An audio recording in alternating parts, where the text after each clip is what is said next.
नम ओं विष्णुपदाय कृष्णपृष्ठाय भूतले श्रीमते भक्तिवेदांत स्वामी निति नामिने।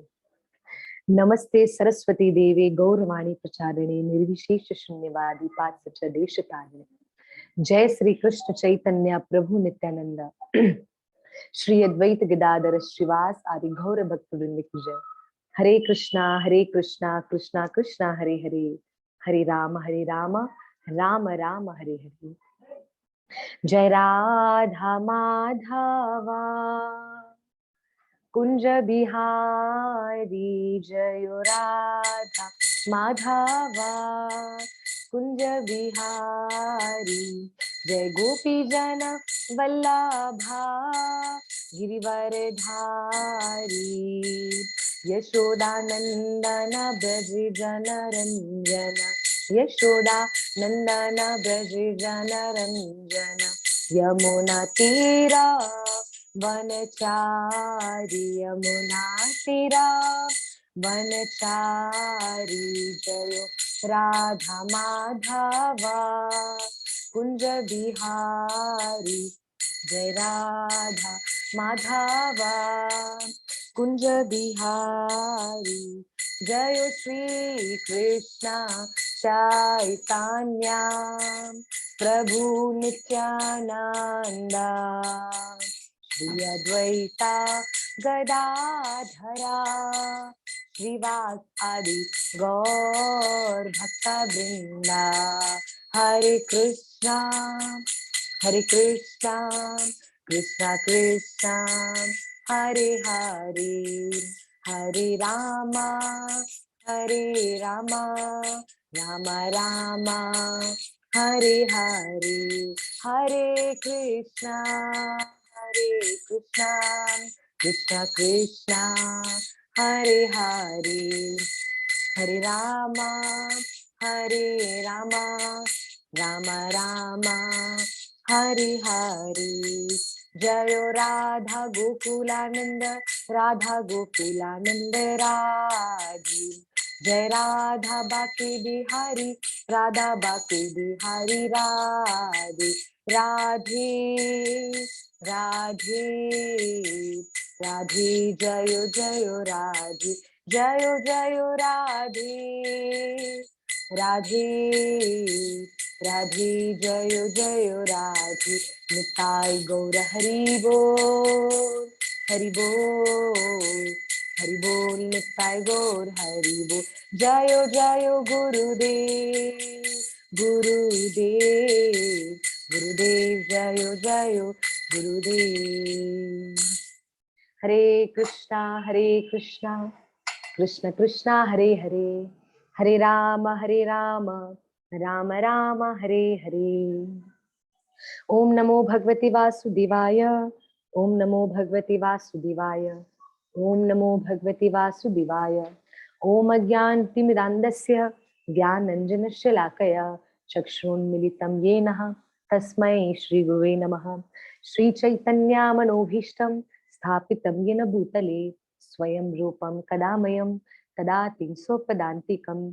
वन्देऽहं श्रीगुरु श्रीयुतपदकमलं, श्रीगुरु वैष्णवांश श्रीरूपसाग्रजातं सहगुण रघुनाथाय वेतं तं सजीवं साधुवैतं सवधूतं परिजन सहितं। श्री कृष्ण चैतन्य देवं श्री राधा कृष्ण पद सह गुण ललिता श्री विशाखावितांश।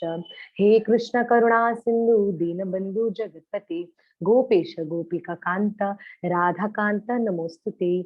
तप्ता कंचन गौरांगी श्री राधे वृंदावनेश्वरी, वृषभानुसुत देवी प्रणमामि हरिप्रिया।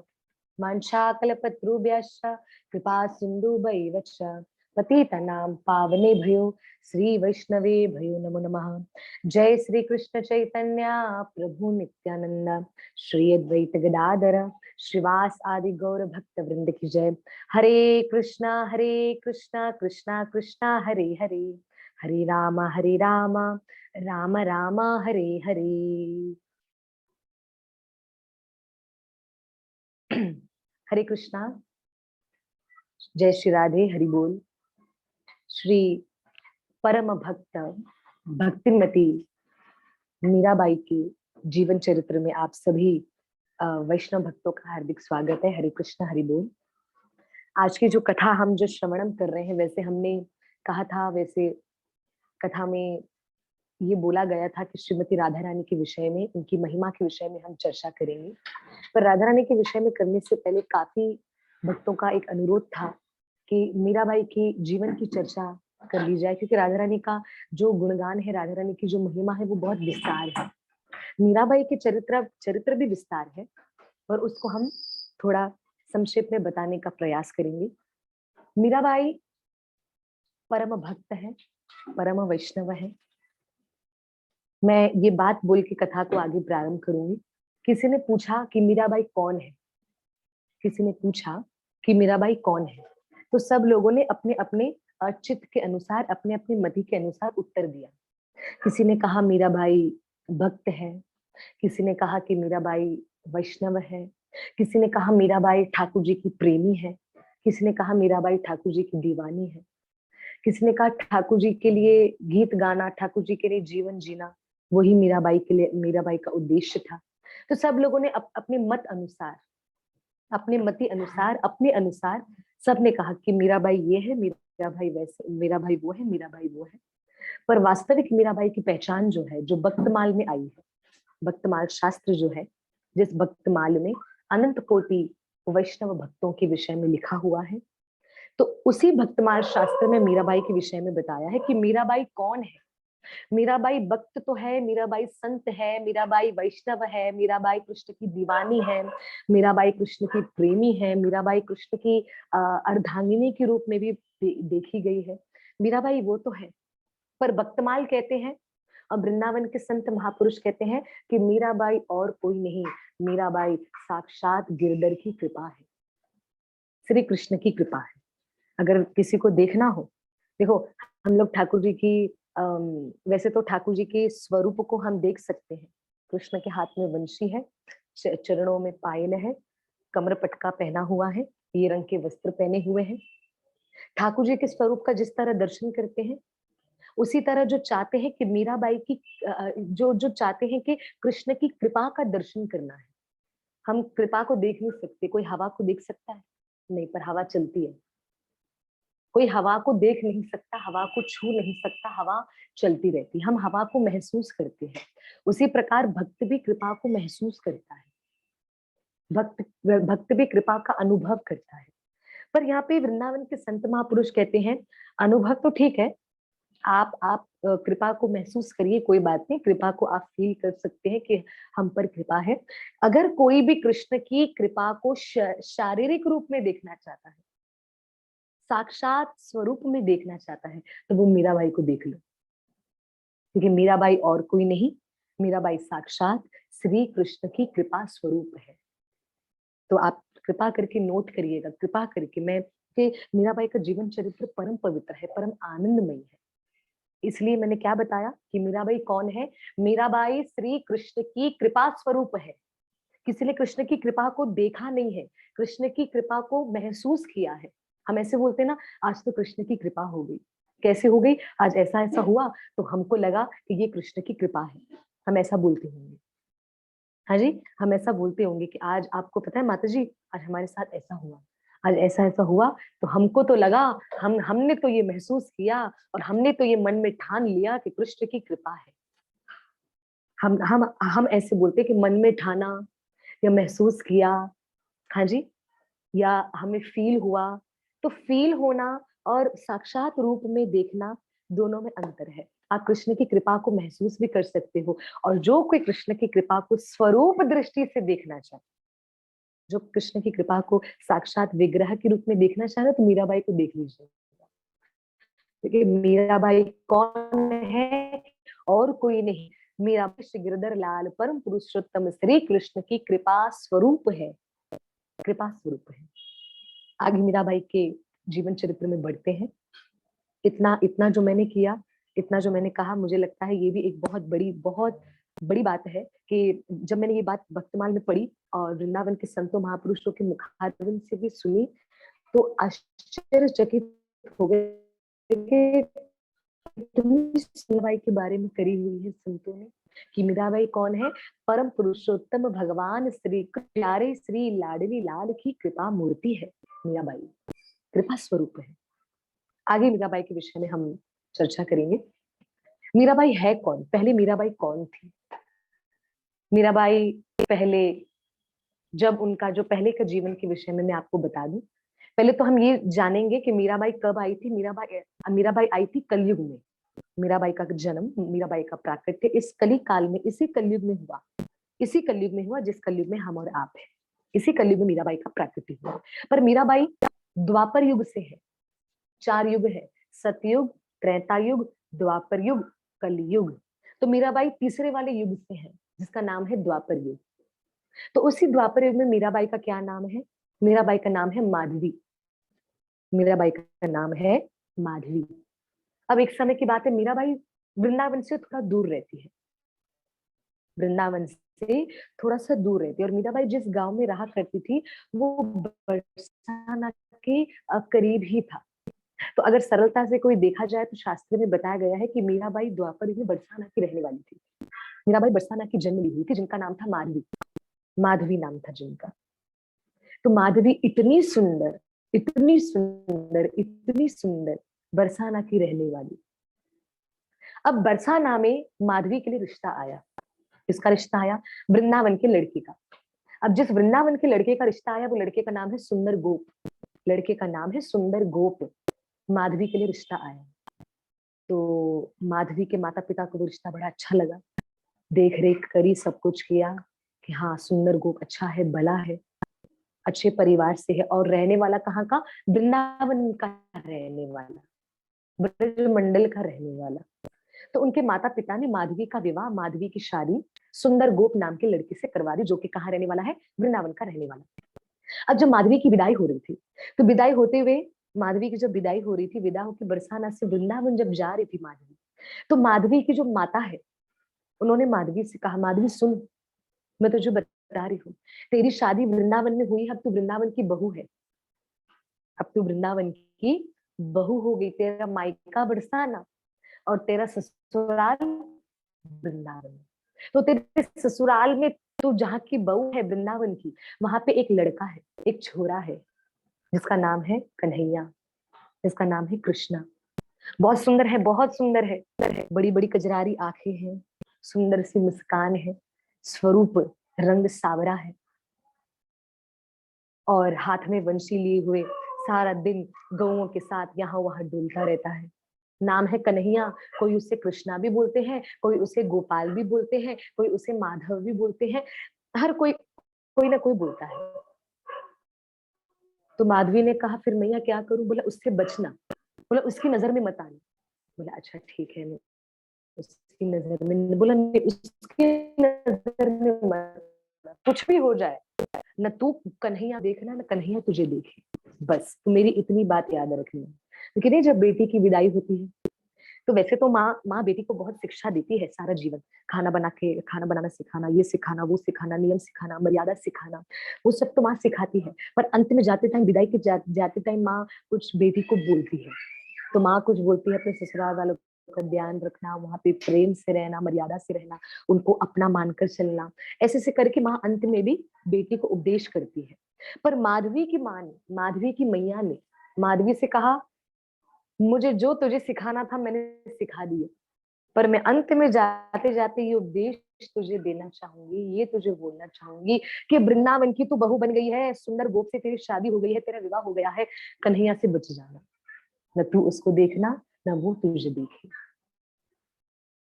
माधवी ने कहा क्यों, इसका क्या कारण है?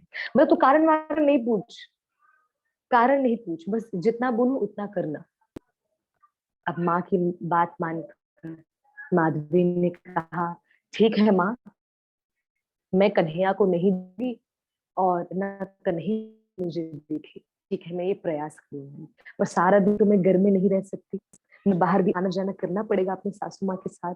तो तब फिर मैं क्या करूं? बोला तब क्या करना, एक काम करना, वैसे भी बरसाना में बहू बनकर जा रही हूँ, बहू की मर्यादाएं होती। आज भी अगर आप बरसाना में देखेंगे, वृंदावन में देखेंगे, आज भी घरों में बरसाना में तो आज भी घूंघट करते हैं। वृंदावन में घूंघट नहीं करते, पर वृंदावन में सर पे दुपट्टा होता ही मतलब होता है। सर से दुपट्टा हटता नहीं है, पर वो आज की मर्यादा ऐसी नहीं है, विवाह के बाद। तो वहां पर माधवी की मैया ने कहा कि तू घूंघट करके चलना। वैसे तो वो तेरा ससुराल है, ससुराल में तो मर्यादा में रहना पड़ता है, सास है, ससुर है, पति है, जेठ है, परिवार वाले हैं, गांव वाले हैं, वृंदावन वासी हैं, तो तू घूंघट करके चलना। तो तेरी घूंघट के बीच में ये तेरा घूंघट पर्दा बन के होगा, इधर कृष्ण इधर तू, कोई दिखेगा ही नहीं, आपस में एक दूसरे को तुम देख ही नहीं सकते। माधवी ने अपनी माँ की बात मानकर, अपनी मैया की बात मानकर बरसाना से विदा हो गई। बरसाना से विदा हुई, पूरे रास्ते बरसाना से वृंदावन तक पूरे रास्ते सोच रही थी कि माँ ने क्यों मना किया होगा, कि उसे जादू टोना आता है क्या कन्हैया को? हाँ, पक्का जादूगर होगा, पक्का मुझ पे जादू टोना कर देगा, मुझे देखेगा और मुझे अपने वश में कर देगा, ऐसा होगा वैसा होगा। दिखता कैसे होगा, कैसा उसका? वैसे तो बताया मैया ने, रंग काला है, सांवले रंग का है, बड़ी बड़ी आंखें हैं। कैसी आंखें हैं?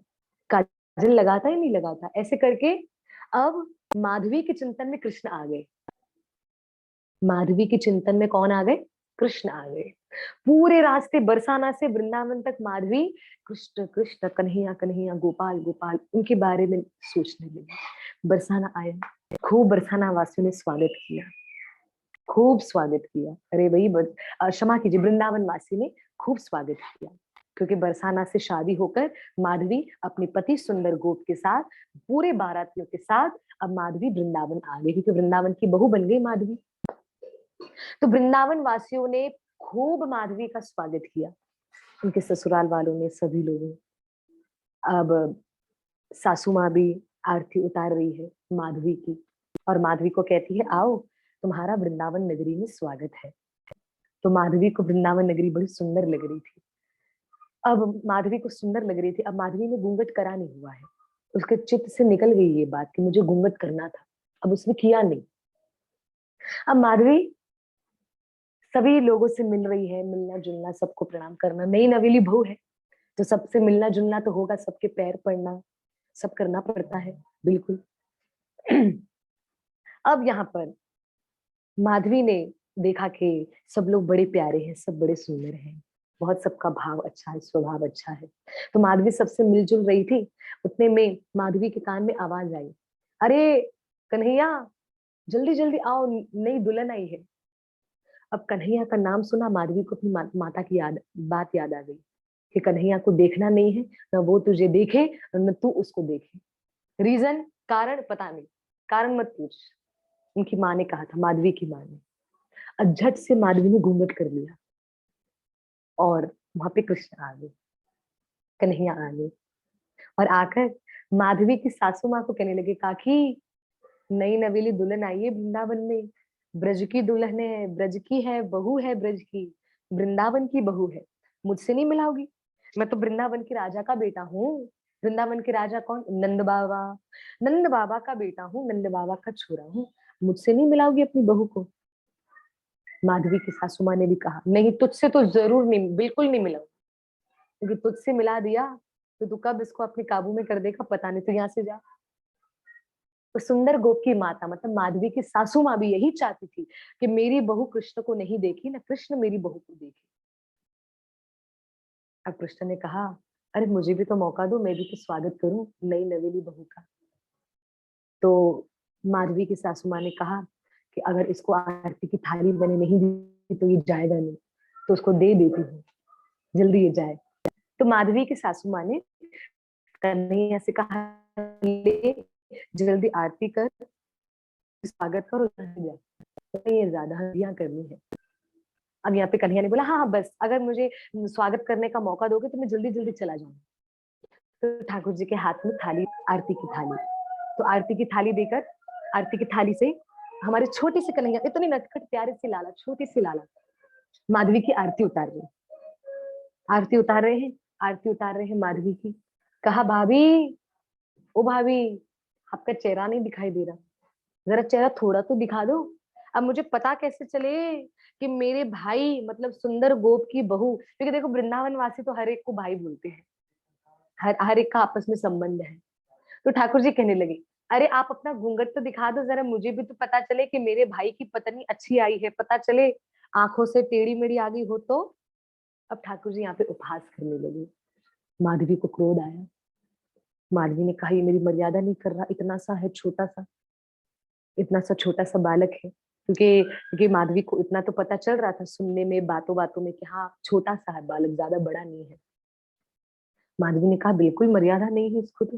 पर माधवी मौन रही, कुछ नहीं बोला, क्योंकि सब लोग वहां पर थे। तो ठाकुर जी के इतना अनुग्रह, इतना रिक्वेस्ट करने पर भी माधवी ने अपना घूंघट नहीं खोला, क्योंकि माधवी की मैया वो भी यही चाहती थी और माधवी की सासू माँ वो भी यही चाहती थी। अब ठाकुर जी ने आरती कर ली, सब कर लिया। माधवी की सासू माँ ने कहा, हाँ हो गया कन्हैया, चलो अब तुम जाओ। अब कन्हैया ने बोला, ठीक है जा रहा हूँ। अब ठाकुर जी वहां से चले गए। अब ठाकुर जी जैसे वहां से गए, तो माधवी का सारा जो कुछ बची कुची जो रस्में थी वो सब करी विधि विधान से। रस्म वगैरह करने के बाद अब ठाकुर जी ने बोला कि भाभी का चेहरा मैं न देखूं, ऐसा कैसे हो सकता है। वृंदावन में नई नवेली दुल्हन आ जाए और वो कन्हैया के कन्हैया को अपना मुख दिखाए बिना रह ले, ऐसा तो नहीं हो सकता। अब ठाकुर जी ने सारी युक्ति करी, युक्ति मतलब प्लानिंग। अब ठाकुर जी प्यारे पुरुषोत्तम श्री कृष्ण ने अपने ग्वाल बालों के संग मिलकर एक प्लानिंग करी। कौन सी प्लानिंग? कि हमको सुंदर गोप की जो पत्नी है, जिसका नाम माधवी है, जो बरसाना से विवाह कर कर आई है, शादी करके आई है, वृंदावन की बहू बन गई है, अब उसका चेहरा देखना है। हम और कन्हैया बोलते थे, कन्हैया कृष्ण ग्वाल बालों को कहने लगी, अरे सखाओ, मैंने तो सुना है कि बरसाना की जो जो जो बरसाना की जो स्त्रियां होती है वो बहुत सुंदर होती है, तो माधवी भी कितनी सुंदर होगी, मुझे तो उसको देखना है, मुझे उसको। श्रील प्रभुपाद जी महाराज कहते हैं, श्रील प्रभुपाद जी महाराज कहते हैं, संसार की जितनी सुंदरता है वो कृष्ण से प्रकट है, और संसार की जितनी सुंदरता है वो कृष्ण को अर्पण कर देनी चाहिए। दो बातें बताई। पहली बात, संसार की जितनी भी सुंदरता है, आप जितना कुछ सुंदर वस्तु देख रहे हैं, आप उसको कृष्ण के चरणों में अर्पण कर दो। मैंने आपको कथा में काफी बार बोला, आज फिर से रिपीट कर दूं, जो मेरे पिताजी हैं उनकी बात मुझे बड़ी अच्छी लगती है। वो कहीं पे भी अच्छे फूल देखते हैं ना, कहीं पे समझो हम ट्रेवलिंग कर रहे हैं, कहीं जा रहे हैं, तो कुछ अच्छे अच्छे फूल, अच्छी अच्छी चीज देखते हैं, तो बैठे बैठे बोलते, कृष्ण अर्पण वस्तु, गोकुलानंद अर्पण वस्तु, राधा रानी अर्पण वस्तु, तो बैठे बैठे वहां पे अर्पण कर देते हैं।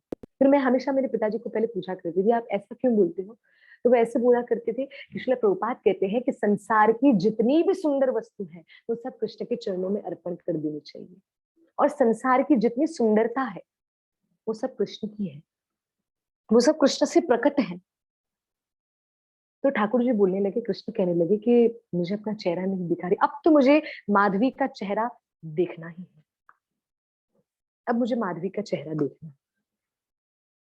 अब यहाँ पर लीला कुछ इस प्रकार हुई कि ठाकुर जी बड़ा प्रयास करते, पर माधवी की सासू माँ को पता चल गया कि कन्हैया मेरी बहू के पीछे पड़ गया है।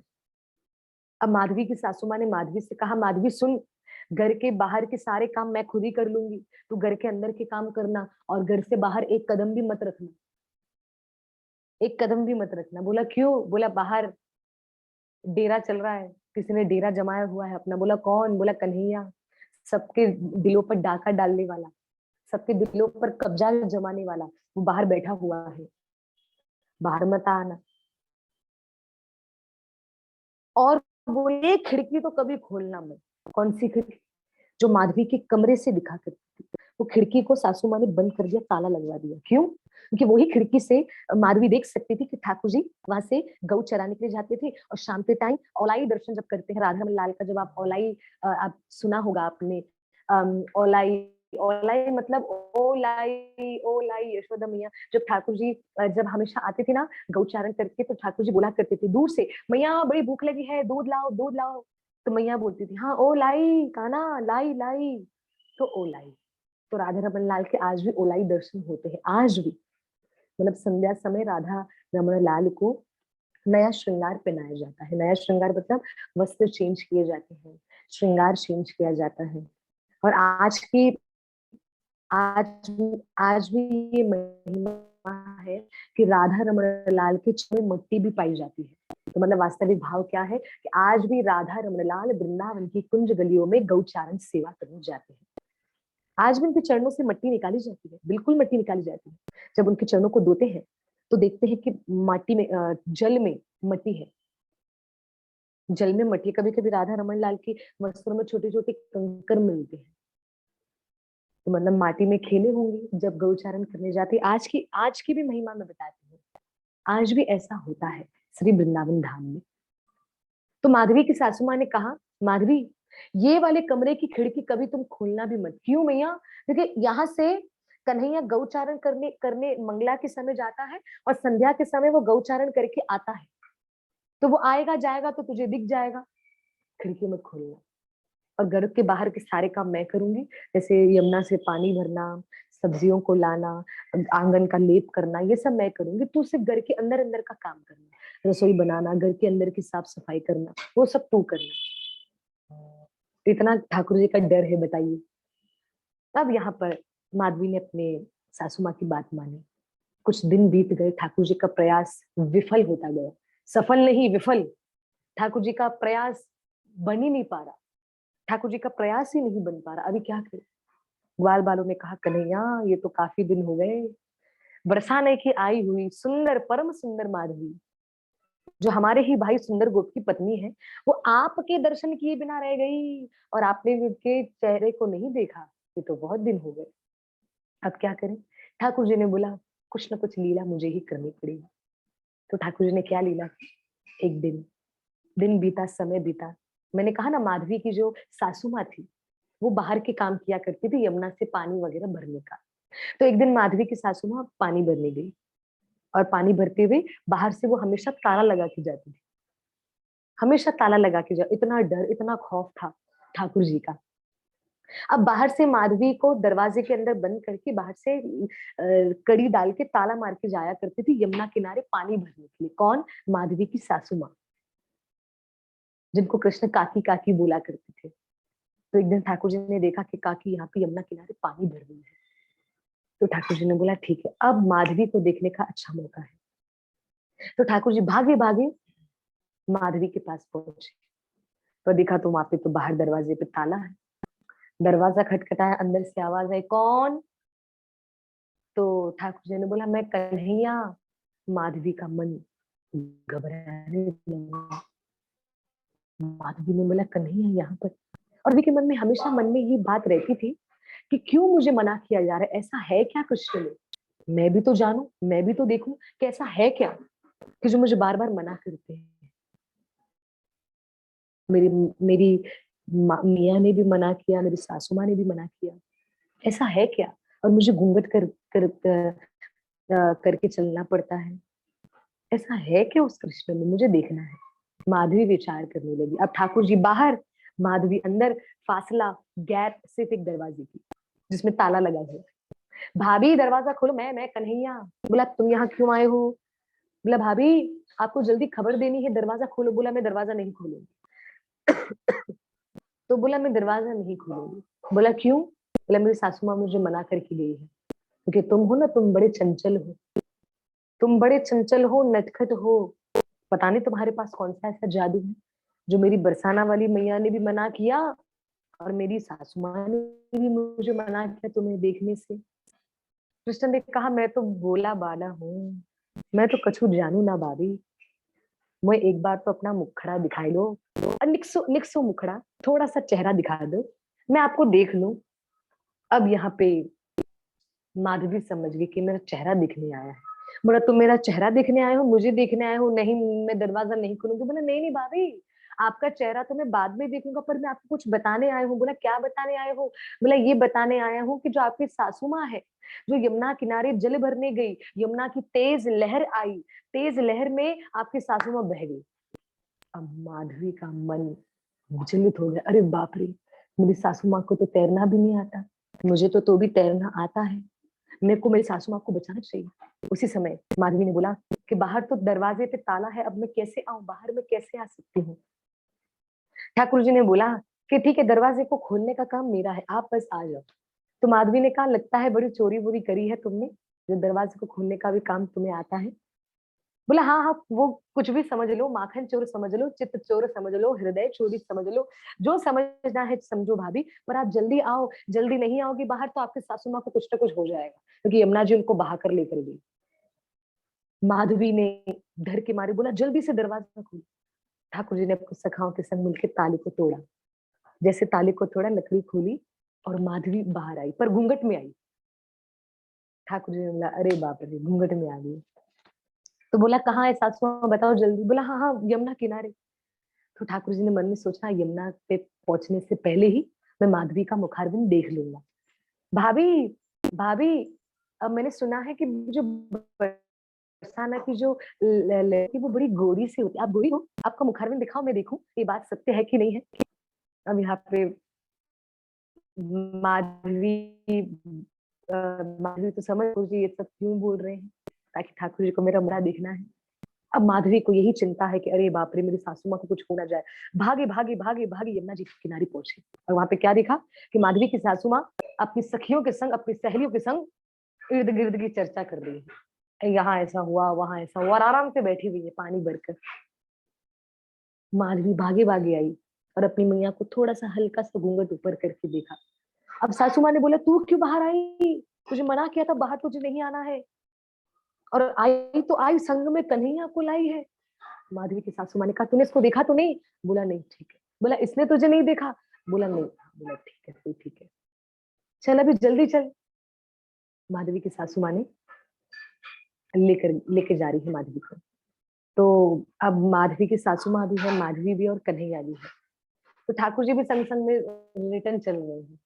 तो माधवी की सासू माँ ने बोला कन्हैया तू क्यों चल रहा है, तू जा अपना काम कर। बोला नहीं अभी देखो, भाभी को मैं वहां से लाया तो भाभी को छोड़ूंगा भी मैं ही। वृंदावन का अच्छा ग्वाला हूँ, मर्यादा करना जानता हूँ, ऐसा नहीं हूं मैं आके आया आया तो मैं बस मिलके छोड़ दूं, मंजिल तक पहुंचाता भी हूँ। ऐसा नहीं है कि सब सिर्फ मंजिल तक लाता हूँ, मंजिल से लाने के बाद जो उनकी वास्तविक मंजिल है वहां तक भी पहुंचाता हूँ, पूरे रास्ते उनका साथ देता हूँ। तो भाभी का साथ में कैसे छोड़ू। तो उस समय माधवी की सासू माँ ने बोला इसको मना करने के लिए बोलेंगे ना, जितना सुजाने बोलेंगे उतना रुकेगा, इसलिए भले चलता है चलने दो। अब बस मैं ये प्रयास करूंगी मेरी बहू का घूंघट बस बना रही, घूंघट और थोड़ा लंबा करवा दिया। क्षमा करिए, घूंघट थोड़ा और लंबा करवा दिया। तो लंबे घूंघट में जो माधवी थी वो चल भी नहीं पा रही, और माधवी ने अपनी सासू माँ के हाथों से सारे मटके लेके अपने सर पर रखे थे। अब रास्ता सही से दिख नहीं रहा, माधवी को डर भी लग रहा है गिर न जाऊं, गिर न जाऊं।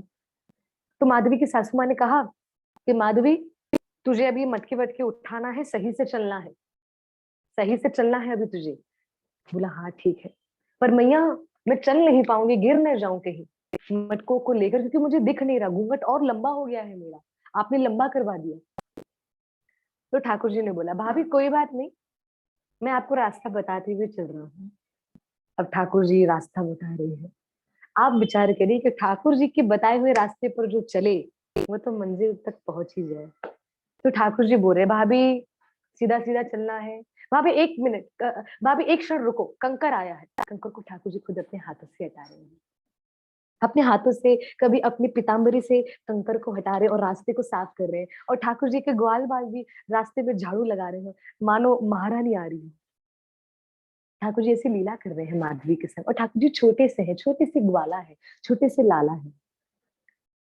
चलते चलते माधवी चल रही है, तो उतने में ठाकुर जी ने, कन्हैया ने काकी से पूछा, माधवी की सासू माँ से, आपने क्यों मना किया है भाभी को अपना चेहरा मुझे दिखाने के लिए। तो बोला, काकी ने बोला, सासू माँ ने बोला इसलिए मना किया है क्योंकि तू छलिया है, तू बहुत छल कपट करना जानता है, नटखट है तू, सामने वाले को मोहित कर देता है। मेरी बहू अगर तुझ पर मोहित हो गई तो मेरे बेटे का क्या होगा, मेरे बेटे सुंदर गोप का क्या होगा, वो तो तेरी दीवानी हो जाएगी, वो तो तेरी दीवानी हो जाएगी, और वो मुझे पता है वो तेरी दीवानी होगी। ठाकुर जी ने बोला काकी आपको अपनी बहू पर इतना ही विश्वास है, आपको ऐसे ही लगता है कि सच में आपकी बहू मतलब माधवी भाभी सच में ऐसी है कि हर किसी पे मोहित हो जाए। अब ये माधवी सब सुन रही है घूंघट में, सर पर मटके हैं तीन तीन, घूंघट में चल रही है, और मन में माधवी ने बोला मैं तो ऐसी नहीं हूँ कि किसी को भी पसंद कर लूं, किसी को भी देख के मोहित हो जाऊं। काकी ने बोला माधवी होगी, तुझे देखकर मोहित होगी। ठाकुर जी ने बोला नहीं होगी। चलो लगा दो शर्त, शर्त लगा दो। अब काकी ने बोला शर्त वर्त मैं ना जानू, मुझे तो पता है तू ये सारा छल कपट कर रहा है, मुझे पता है ये सब तू छल कपट कर रहा है, मैं ये सब नहीं जानती, तू यहाँ से चला जा। बोला नहीं, मुझे पता है, आपको आपको इतना ही विश्वास है। अरे रे काकी, कैसे आप क्या बहू से प्रेम करोगे? अब यहाँ पे ठाकुर जी सास बहू में झगड़ा करा रहे हैं, बताइए। अभी ठाकुर जी की लीला इतनी अद्भुत, सारे ग्वाल बाल मुस्कुरा रहे हैं, हंस रहे हैं, और रास्ते में माधवी चली जा रही है। चलते चलते माधवी ने देखा, माधवी के मन में बात आई, और माधवी के मन में जो बात आई, माधवी ने अपनी सासू माँ से कहा, अरे मैया, आप चिंता मत करो, आपको लगता है ना कि मैं इस कन्हैया पर मोहित हो जाऊंगी, ये कन्हैया पर, मैं ऐसी नहीं हूँ, मैं भी बरसाना की हूँ, मैं ऐसी नहीं हूँ, मुझे एक बार देख लेने दो इसको, देख लेने दो, मैं इस पर मोहित नहीं हूँ। सासू माँ ने कहा नहीं, तुझे मैंने आज्ञा दी है, नहीं। बोला सासू माँ देखिए, मैया मैं आपको बोल रही हूँ, मैं आपको वचन देती हूँ, आप चिंता मत करिए, बस एक बार मैं इसको देख लूंगी, और देख के मैं बता दूंगी कि हाँ देख कन्हैया, और होंगी जो तुझ पर मोहित होने वाली होंगी, मैं नहीं हूँ, मैं नहीं हूँ ऐसी। सासू माँ ने बोला नहीं माधवी नहीं। तो उतने में माधवी ने धीरे धीरे अपना घूंघट, एक हाथ से सब पकड़ा हुआ है क्योंकि ट्रेनिंग बड़ी है उनको, और दूसरे से हल्का हल्का घूंघट खोल रही है। सबसे पहले ठाकुर जी के चरणों को देखा।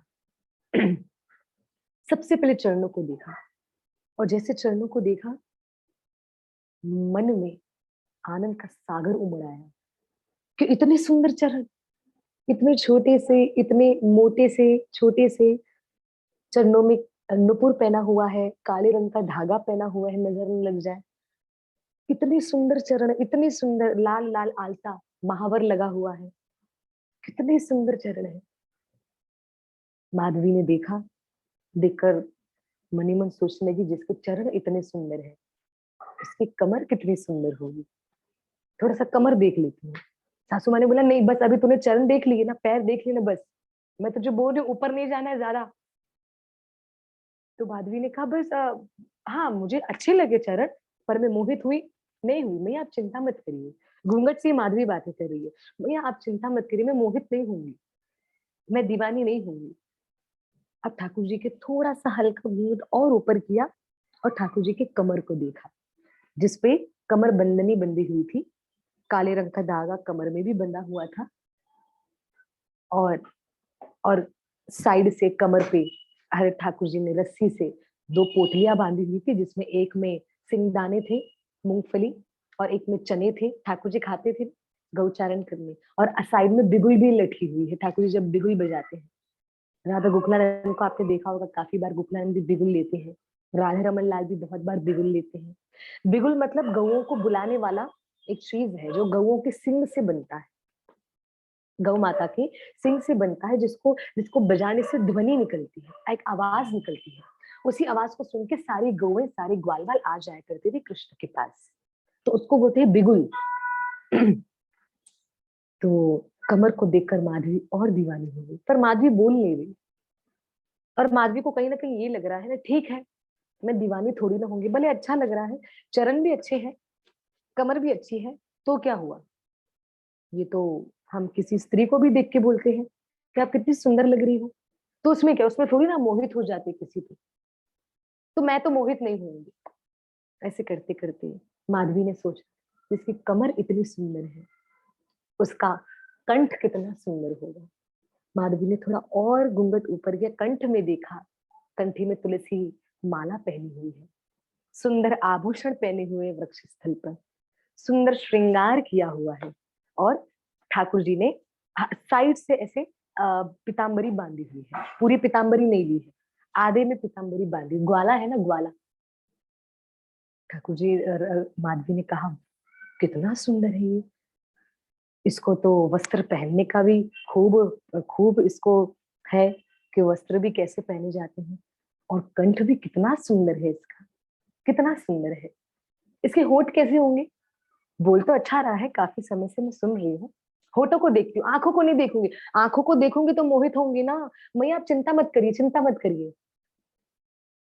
अब सासू माँ तो सर पर हाथ रख के बैठ गई, मैं क्या करूं। अब उतने में माधवी ने ठाकुर जी के होठों को देखा, ठाकुर जी के होठों को देखकर माधवी का दीवानापन और बढ़ने लगा और बढ़ने लगा। और उसी होठों से ठाकुर जी कह रहे थे बार बार, भाभी सही से चलना, भाभी गिरना नहीं, भाभी मैं हूँ, आपका देवर है, आपका बेटा है, मैं हूँ मैं हूँ। ठाकुर जी ऐसे लीला कर रहे हैं, हास्य विनोद कर रहे हैं ठाकुर जी माधवी भाभी के साथ। भाभी मैं हूँ, भाभी मैं हूँ, आपको चाहिए तो भले आप मेरा हाथ पकड़ सकते हैं, अगर मेरा हाथ पकड़ लिया तो पूरी सही जगह पे पहुंचाऊंगा, वरना तो सिर्फ रास्ता बताऊंगा अगर हाथ नहीं पकड़ा तो ठाकुर जी लीला से हमें भी बोल रहे, ठाकुर जी का हाथ पकड़ लीजिए, उनके चरण पकड़ लीजिए, जहां से आए हैं वहीं पर चले जाएंगे।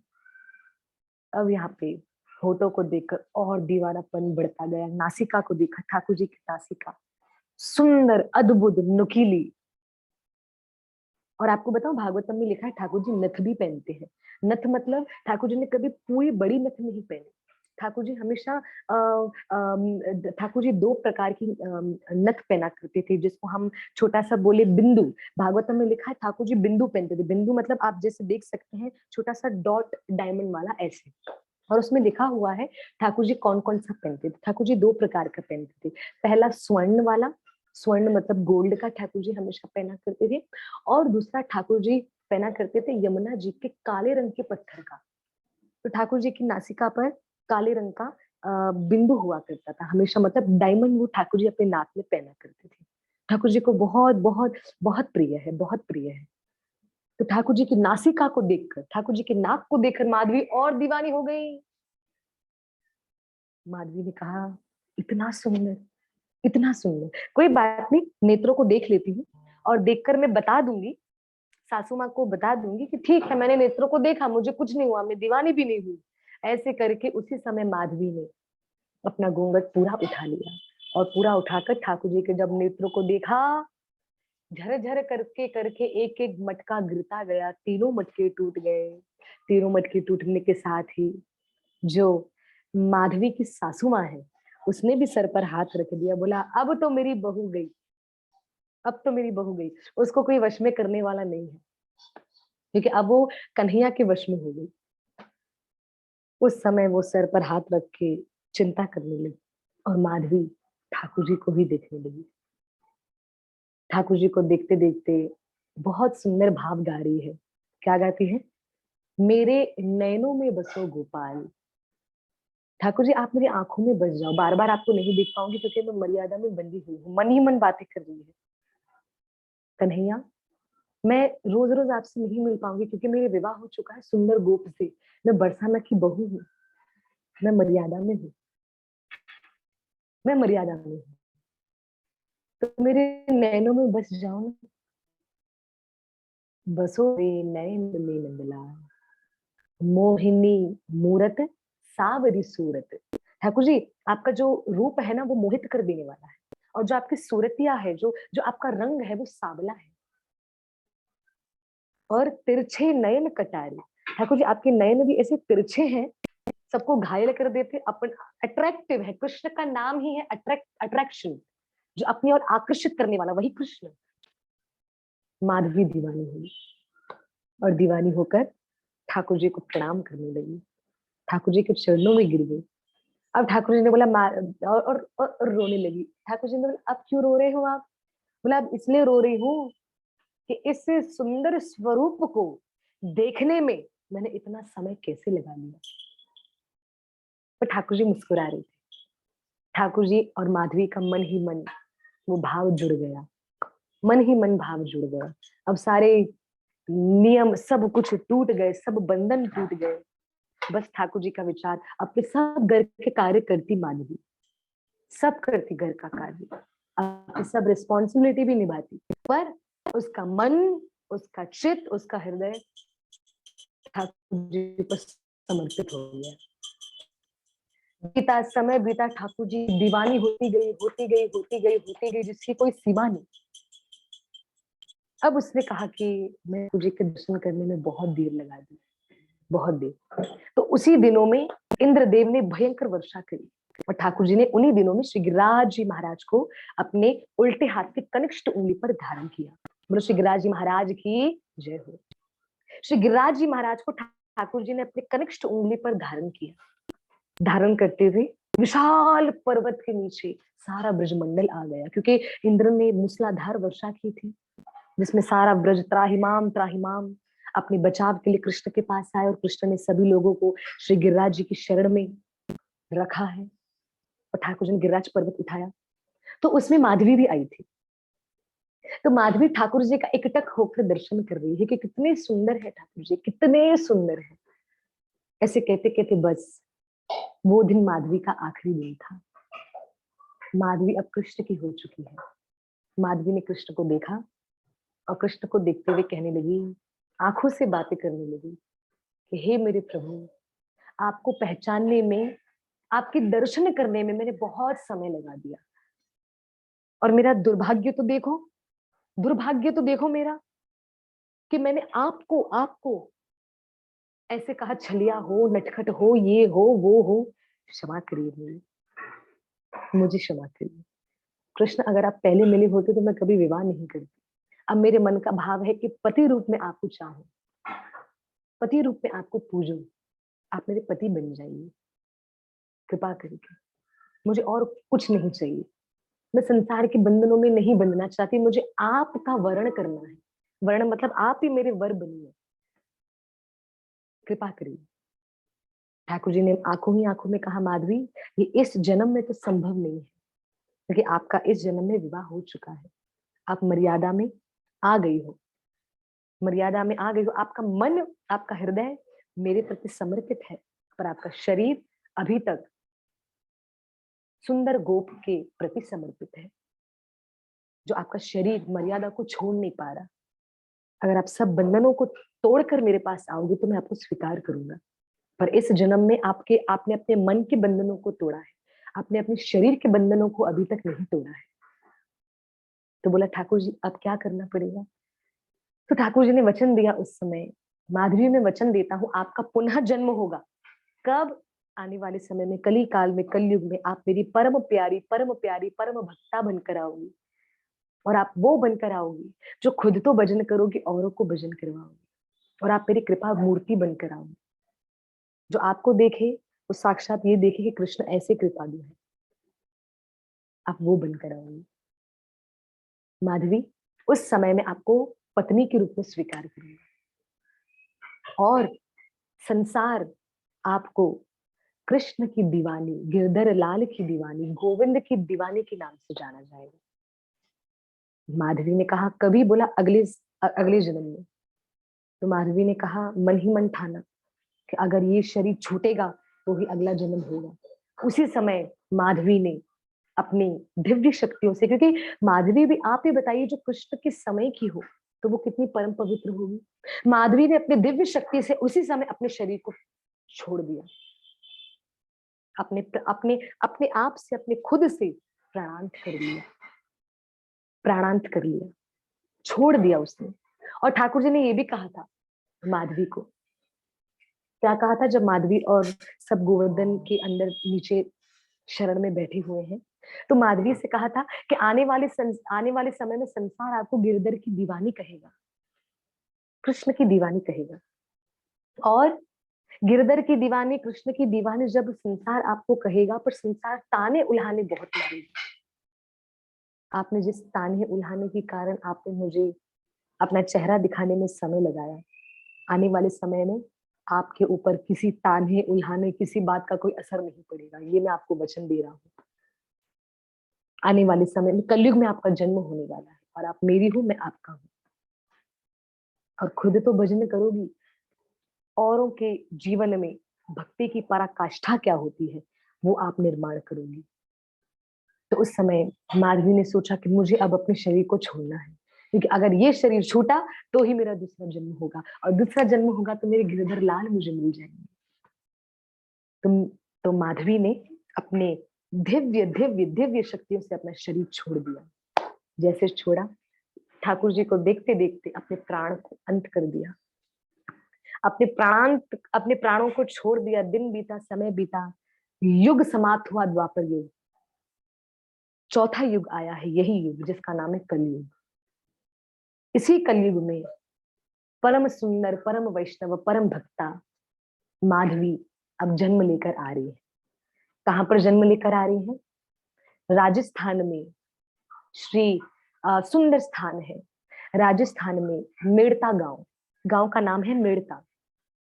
राजस्थान के मेड़ता गांव के सबसे बड़े राजा, जिनका नाम है राजा राव दूदा, राजा राव दूदा, उनके परिवार में उनके दूसरे बेटे के घर में जन्म लेकर आई है।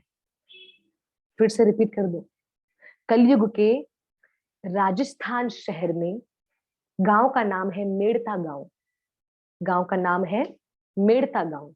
उसी मेड़ता गांव में आ, जन्म लेकर आई है माधवी। माधवी जिस परिवार में जन्म लेकर आई है वो परिवार बहुत संपन्न, पैसों में, नाम में बहुत संपन्न।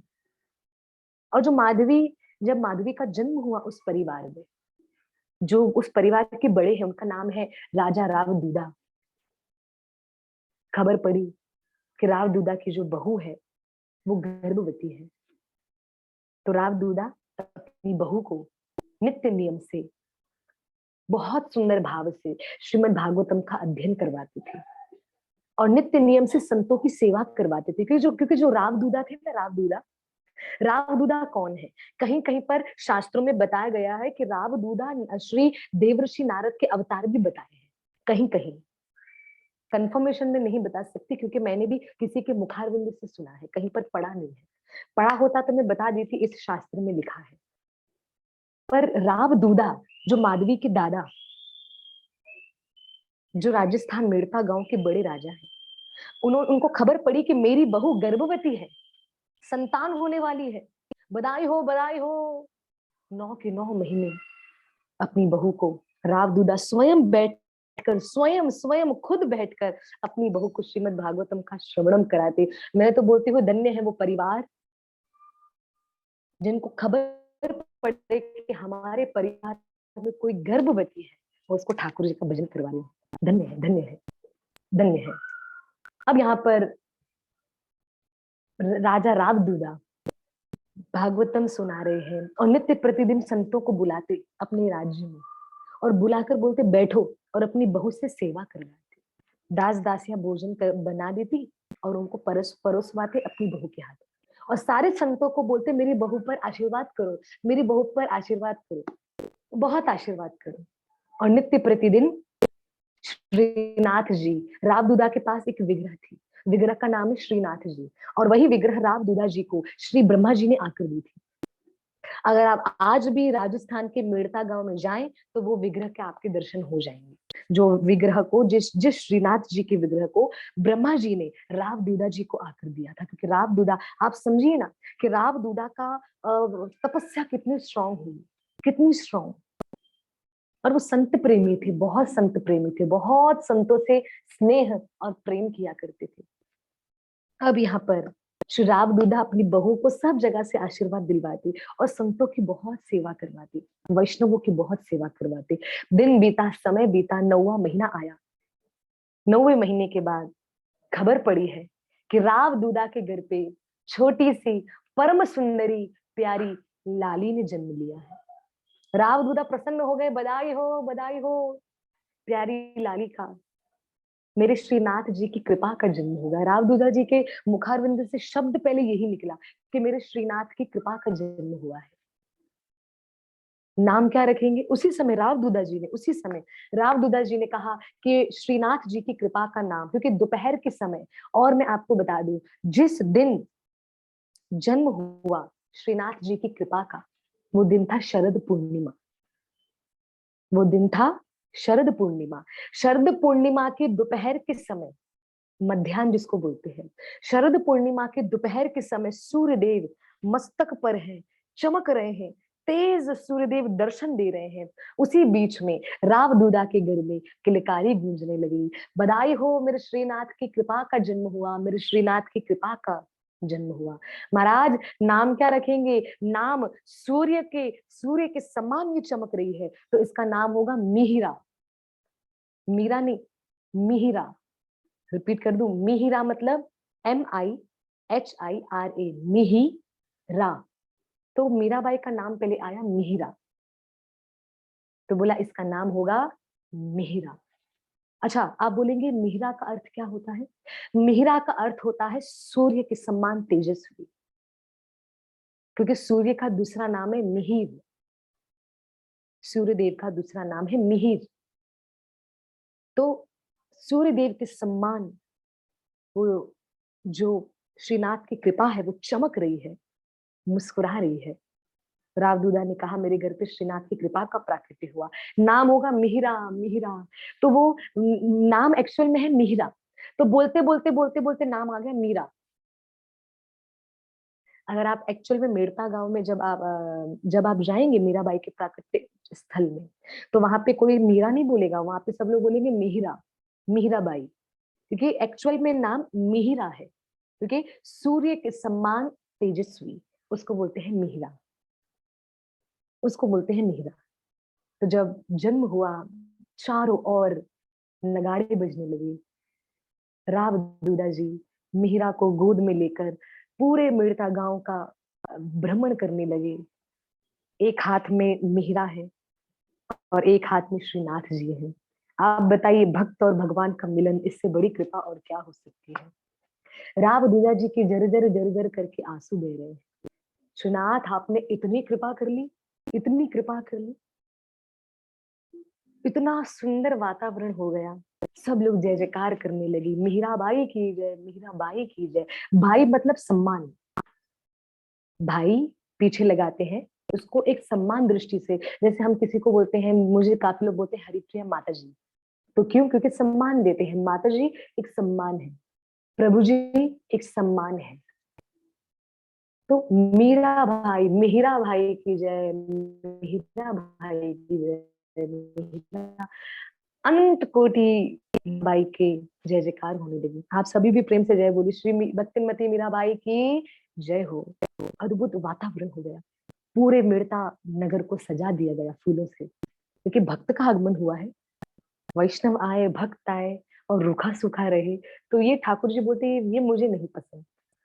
तो ऐसे करते करते राव दूधा जी थोड़े वृद्ध हो चुके हैं ना, तो राव दूधा जी एक हाथ में मीराबाई और एक हाथ में श्रीनाथ जी, राव दूधा थोड़ा थक गए। तो थकते थकते राव दूधा जी ने कहा कि मैं अपने श्रीनाथ भी किसी को दूंगा नहीं, किसी के हाथ में, और अपनी लाडली मीरा को भी किसी को नहीं दूंगा, तो क्या करूं क्या करूं? तो दोनों को ऐसे करते करते राव दूधा जी ने क्या किया, मिहिरा के इस और श्रीनाथ जी को सुला दिया, थोड़ी गोद लंबी कर दी, हाथ लंबा कर दिया। मिहिरा भी है और श्रीनाथ जी भी है। भक्त और भगवान का दर्शन सारा संसार एक साथ कर रहा है। अद्भुत वातावरण, रोंगटे खड़े हो रहे थे जब मैं ये कथा को जब मैं पढ़ रही थी। अद्भुत दृश्य होगा उस समय मेड़ता गांव का, जब परम भक्त मीराबाई का प्राकट्य हुआ। आप स्वयं विचार करिए कि मीराबाई की क्या तपस्या रही है, उनका क्या प्रेम रहा है कि जन्म लेते श्रीनाथ जी उनके बराबर में आ गए। और क्या चाहिए बताइए,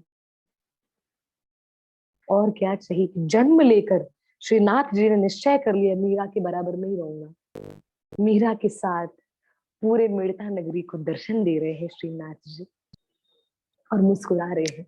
श्रीनाथ जी का स्वरूप है, एक हाथ कमर पर है और एक हाथ ऐसे है।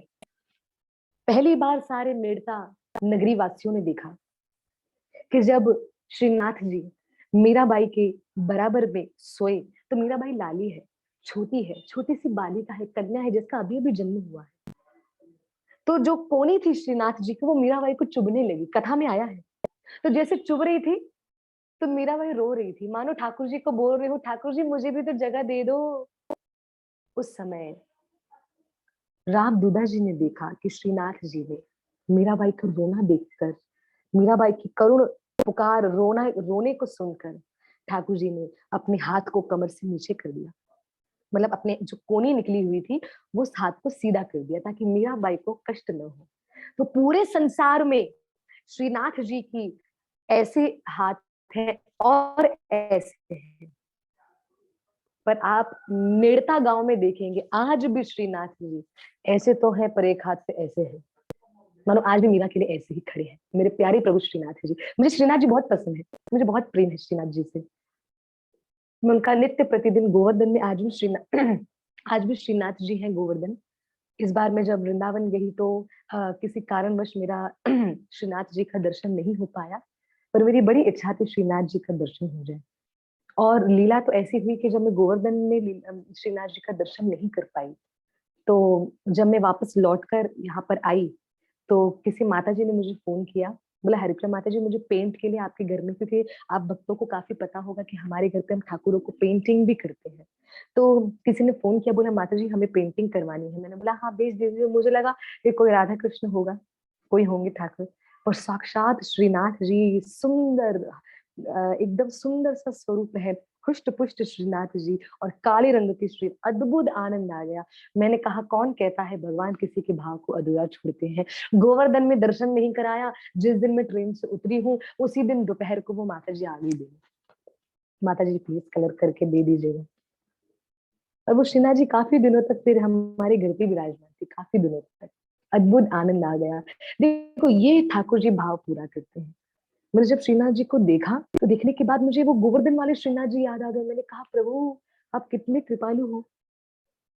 मैंने भाव बनाया, अब मन में अफसोस लेकर जा रही थी वृंदावन से कि मेरे श्रीनाथ जी के दर्शन नहीं हो गए। वैसे तो अफसोस नहीं करना चाहिए किसी भी बात का, वृंदावन के दर्शन जितने भी हो राधा रानी की इच्छा से हो रहे हैं। पर फिर भी न जाने मेरी मंद बुद्धि हूं मैं, उस कारणवश मैं अफसोस करने लगी श्रीनाथ जी आपने मुझे दर्शन नहीं दिया।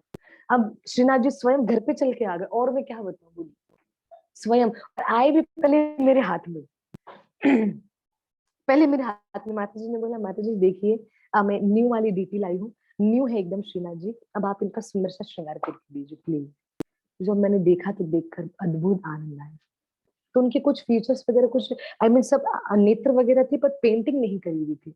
तो मैं अपने भाई को बता रही थी इनको ऐसे बनाना है। वैसे तो नॉर्मली मैं नहीं बताती कि क्या करना है, क्योंकि मेरा भाई गोकुल वही सब पेंटिंग वगैरह का देखता है कैसे बनाना है। पर श्रीनाथ जी को मैंने बैठकर बनवाया, इनको ऐसे बनाओ, इनको ऐसे बनाओ, मानो बहुत श्रीनाथ जी के प्रति एक अद्भुत भाव उत्पन्न हो गया। तो आज श्रीनाथ जी ने भी मीरा भाई के लिए अपने हाथ को नीचे कर दिया। अद्भुत कृपा, अद्भुत कृपा। ऐसे करते करते पूरे राजस्थान में ढोल नगाड़े बजे, मिठाइयां बटी, उपहार बटे, सोना चांदी बटे, क्योंकि मीराबाई का जिस घर में जन्म हुआ वो घर एक वैष्णव परिवार तो था ही, साधु प्रेमी परिवार था ही, संत प्रेमी परिवार था ही, साथ ही साथ संपन्न परिवार था। संपन्न मतलब पूरी तरीके से पूरा, नाम में भी, ऐश्वर्य में भी, हर चीज में पूर्ण, हर चीज में पूर्ण मीराबाई का परिवार। मीराबाई का नामकरण हुआ, सब कुछ अच्छे से हुआ, बहुत धूमधाम से। नाम भी रखा उन्हीं के दादा राव दूदा, जो संत प्रेमी थे, जो भागवत के रसिक थे, भागवतम का आचरण किया करते थे नित्य नियम से।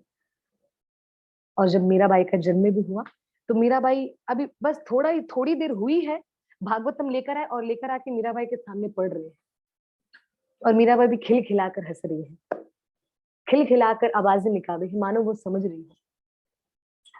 लोगों ने मना किया, लोगों ने कहा नहीं ऐसे नहीं होता, जन्म के बाद माँ और बच्चे से ये सब दूर रखना चाहिए। तो बोला हाँ ठीक है, वो नियम आप पालिए, वो नियम का आप पूरा अनुसरण करिए, कोई मना नहीं है। मैं मीरा को भागवतम जरूर सुनाऊंगी।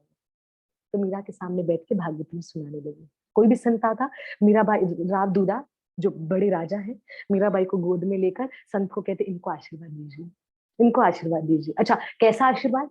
ये आशीर्वाद दीजिएगा कि श्री श्रीनाथ जी की, श्री गिरधर लाल की दीवानी हो जाए, और संतों की संगनी बन जाए। संगनी मतलब संतों का संग करे, ऐसी बने मीरा, मेरी पोती ऐसी बने। राव दूधा जिसके दादा ऐसे हो तो वो गुण तो उसमें आएंगे ही आएंगे। मीराबाई का जन्म भी उस परिवार में हुआ जिस परिवार में पहले से ही भक्ति थी। देखो भक्तों का जन्म ठाकुर जी क्यों करवाते हैं, जब भी आप देख लीजिएगा, वैसे कहीं बोला जाता है कि किसी की भक्ति जब अधूरी रही हो, जैसे मीराबाई माधवी थी द्वापर युग में, उसका प्रेम अधूरा रहा तो इसलिए वो मीराबाई बनकर आई, एक कारण। दूसरा कारण, ठाकुर जी उस भक्त के द्वारा सामने वाले को भी प्रचार करवाना चाहते हैं, सामने वाले को कृष्ण नाम दिलवाना चाहते हैं, तो इसलिए ठाकुर जी भक्तों का जन्म करवाते हैं। इस कलयुग में आते, इस कलयुग में भक्तों को बेचते हैं, जबकि ठाकुर जी को पता है ये कलयुग बड़ा भयंकर है, बड़ा विचित्र है, बड़ा कष्ट देने वाला है, फिर भी ठाकुर जी अपने भक्तों को बेचते हैं, क्योंकि ठाकुर जी को पता है मेरे भक्त के पास हिम्मत है, वो हिम्मत करके औरों को प्रचार करेगा। श्रील प्रभुपाद जी महाराज जब जा रहे थे विदेश यात्रा के लिए, उनको हार्ट अटैक आया। सब जो उनके साथ जो दूसरे लोग जो शिप में थे, जो जहाज में थे, उनको तो लगा कि बस हो गया, कुछ नहीं। पर प्रभुपाद को विश्वास था कि मेरे गुरु महाराज ने अगर मुझे भेजा है तो मैं ऐसे सरलता से मुझे कृष्ण नहीं अपने पास बुला सकते हैं, क्योंकि कृष्ण के कहने पर ही मेरे गुरु श्रील भक्ति सिद्धांत सरस्वती ठाकुर उन्होंने मुझे आज्ञा की है।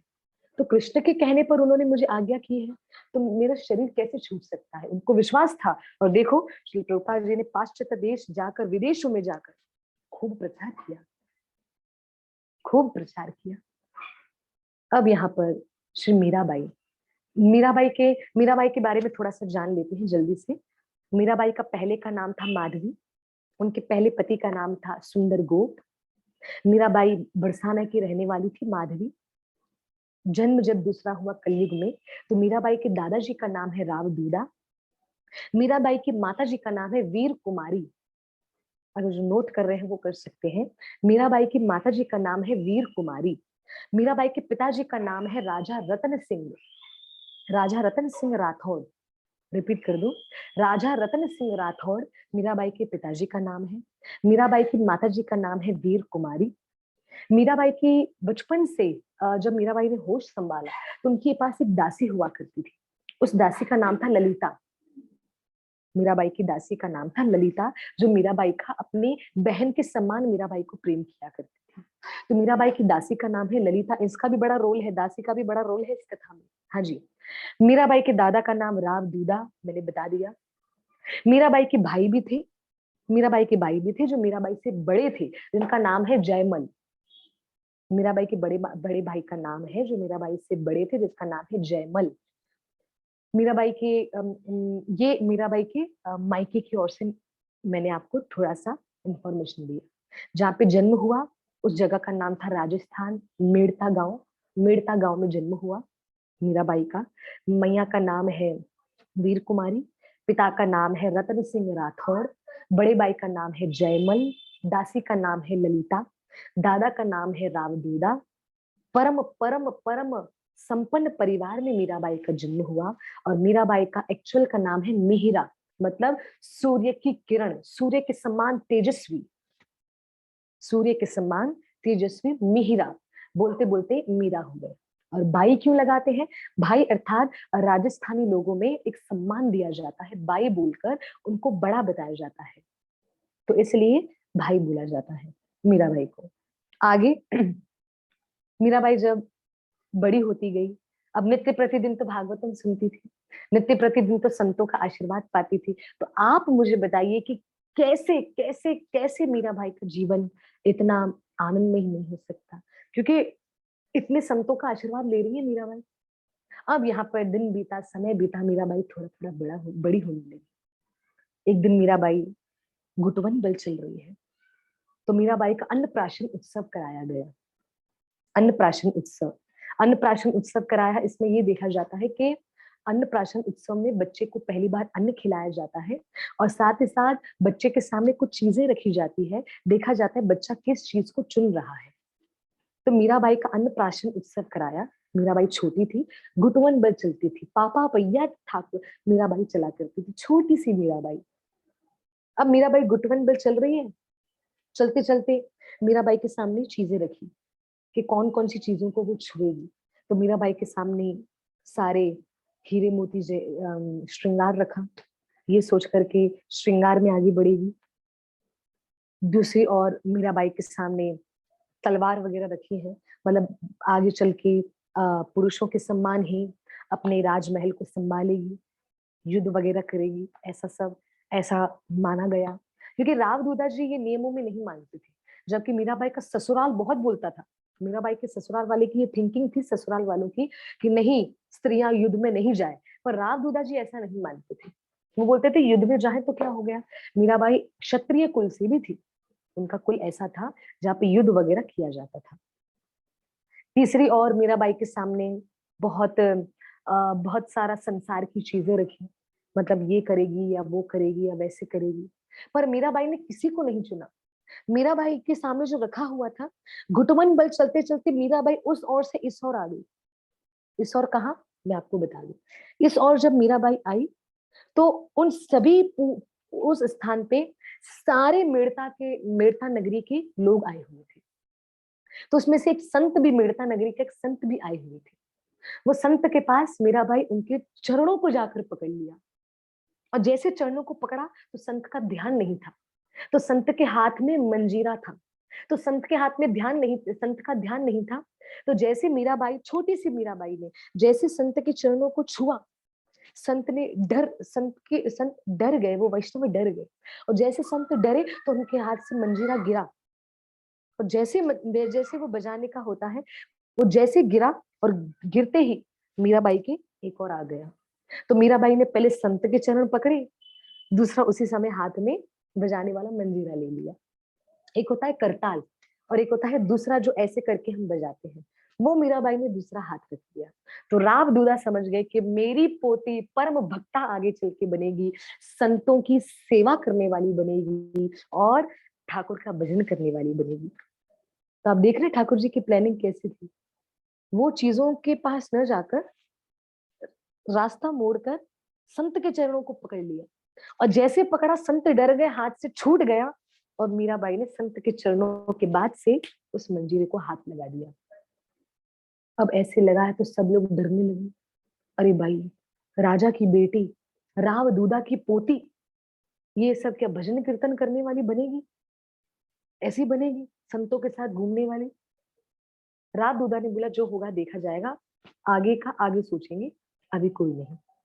मीराबाई, दिन हुआ, दिन बीते, समय बीते, मीराबाई बड़ी होने लगी। नित्य प्रतिदिन मीराबाई को मस्तक पर चंदन लगाते, हाथ पे कलावा बांधा था, गले में मीराबाई की कंठी माला धारण करवा दी, मीराबाई को नृत्य सिखाते थे राव दूधा स्वयं, क्योंकि राव दूधा देवऋषि नारद के अवतार भी बताए गए हैं। तो जो देवऋषि नारद का अवतार है, वो उनको तो कीर्तन करना तो आता होगा, नृत्य करना तो आता होगा।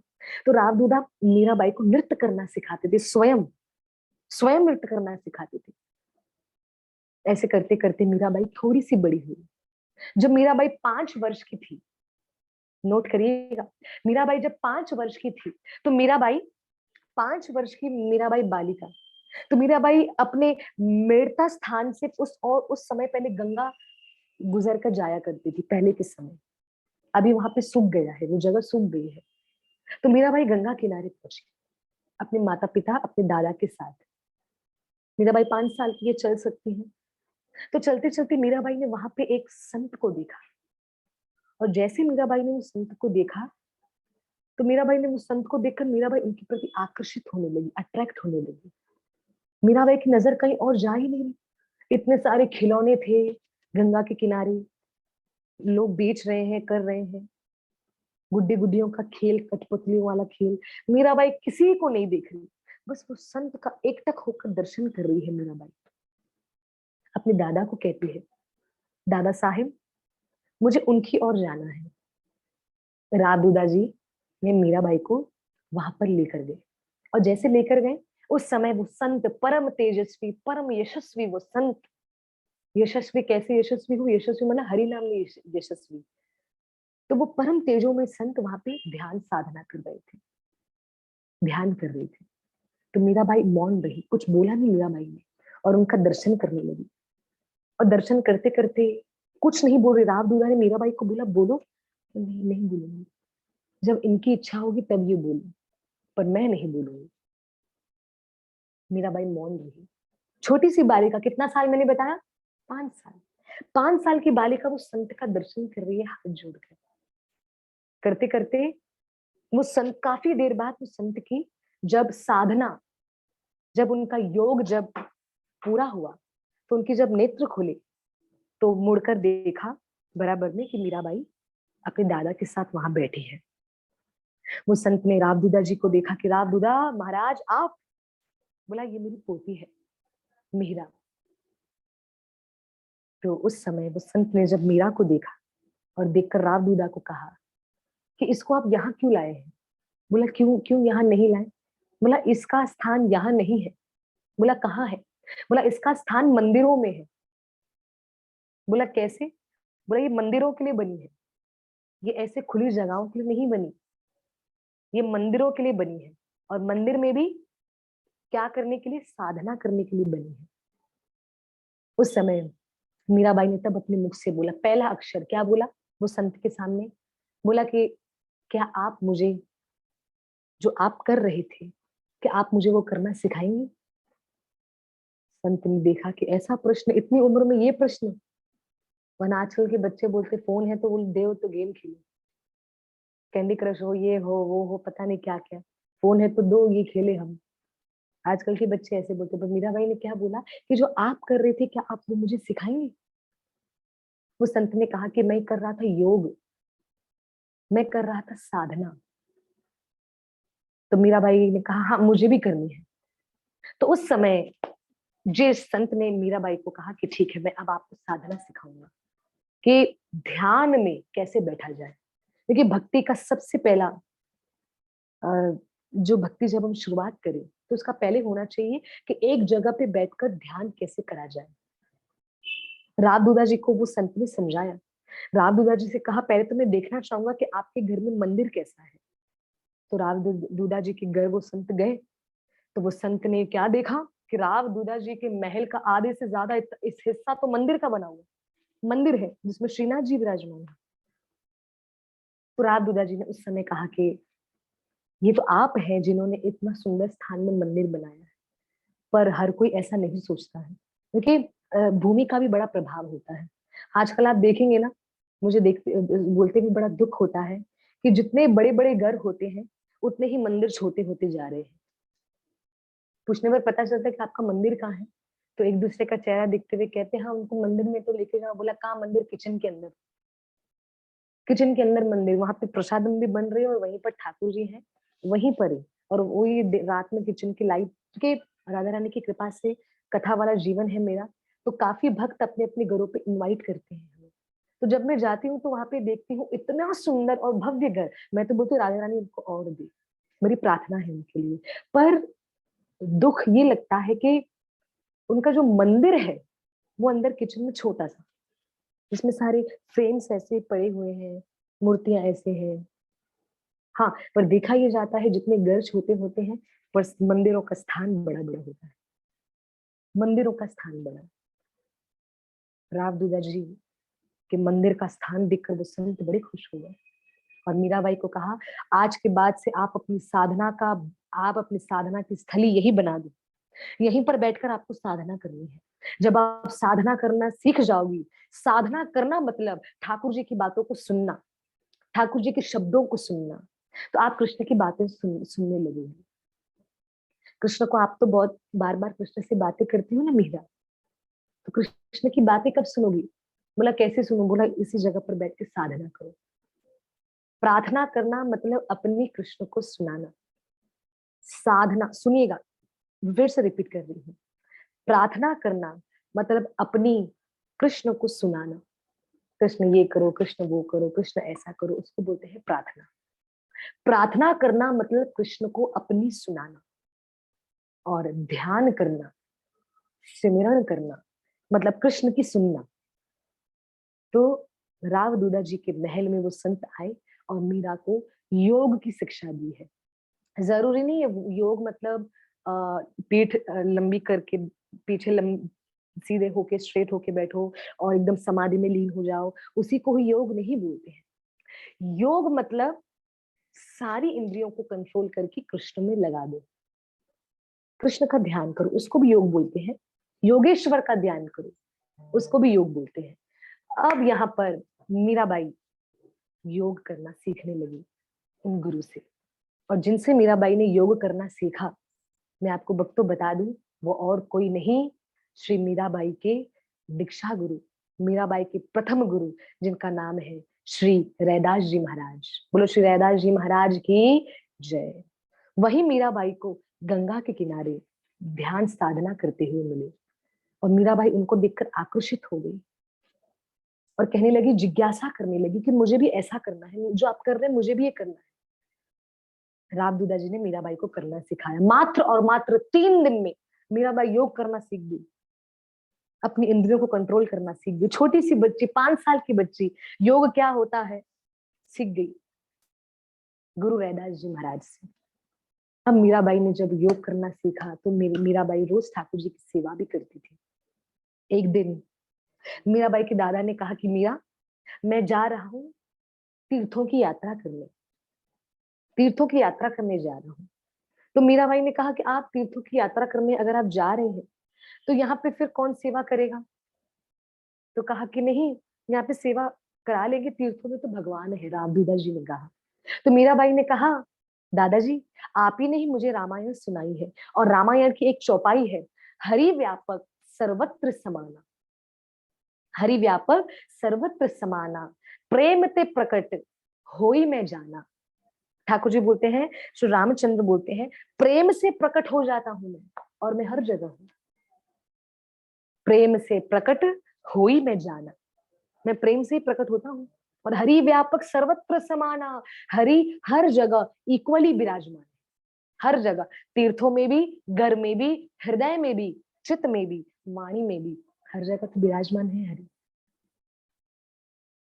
तो रामदूला जी की बातें, उनका दिमाग चकराने लगा कि मेरी छोटी सी पोती मीरा इतनी उच्च कोटि की बातें कर रही है।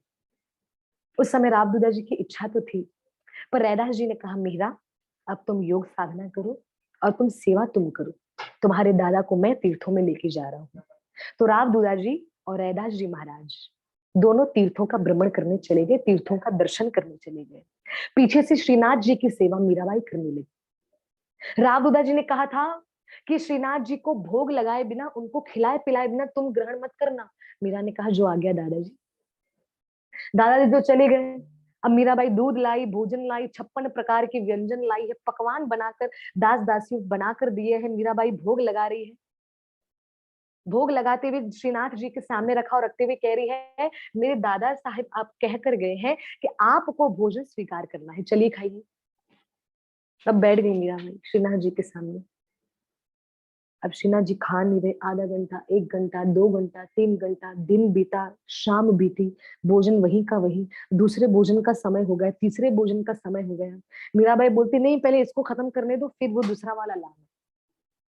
तो सबने कहा, अरे भैया ऐसा नहीं होता है मीरा, ऐसा नहीं होता है, ठाकुर जी नेत्रों से खाते हैं, मुखारबंद से नहीं खाते। कहा, नहीं, मेरे दादा साहिब कभी गलत नहीं कहते हैं, और मेरे दादा ने कहा है श्रीनाथ को खिलाना, उसी के बाद तुम खाना, और जब तक श्रीनाथ नहीं खाएंगे तब तक मैं अन्न जल का एक भी तृण ग्रहण नहीं करूंगी। श्रीनाथ जी के प्रकट ऐसा भाव, और मीरा छोटी सी लाली जिद पर अड़ गई। माता पिता ने समझाया, मीरा नहीं मानी, जिद करने लगी, अड़ी रही। रामदूदा जी को पत्र भेजा तीर्थ में।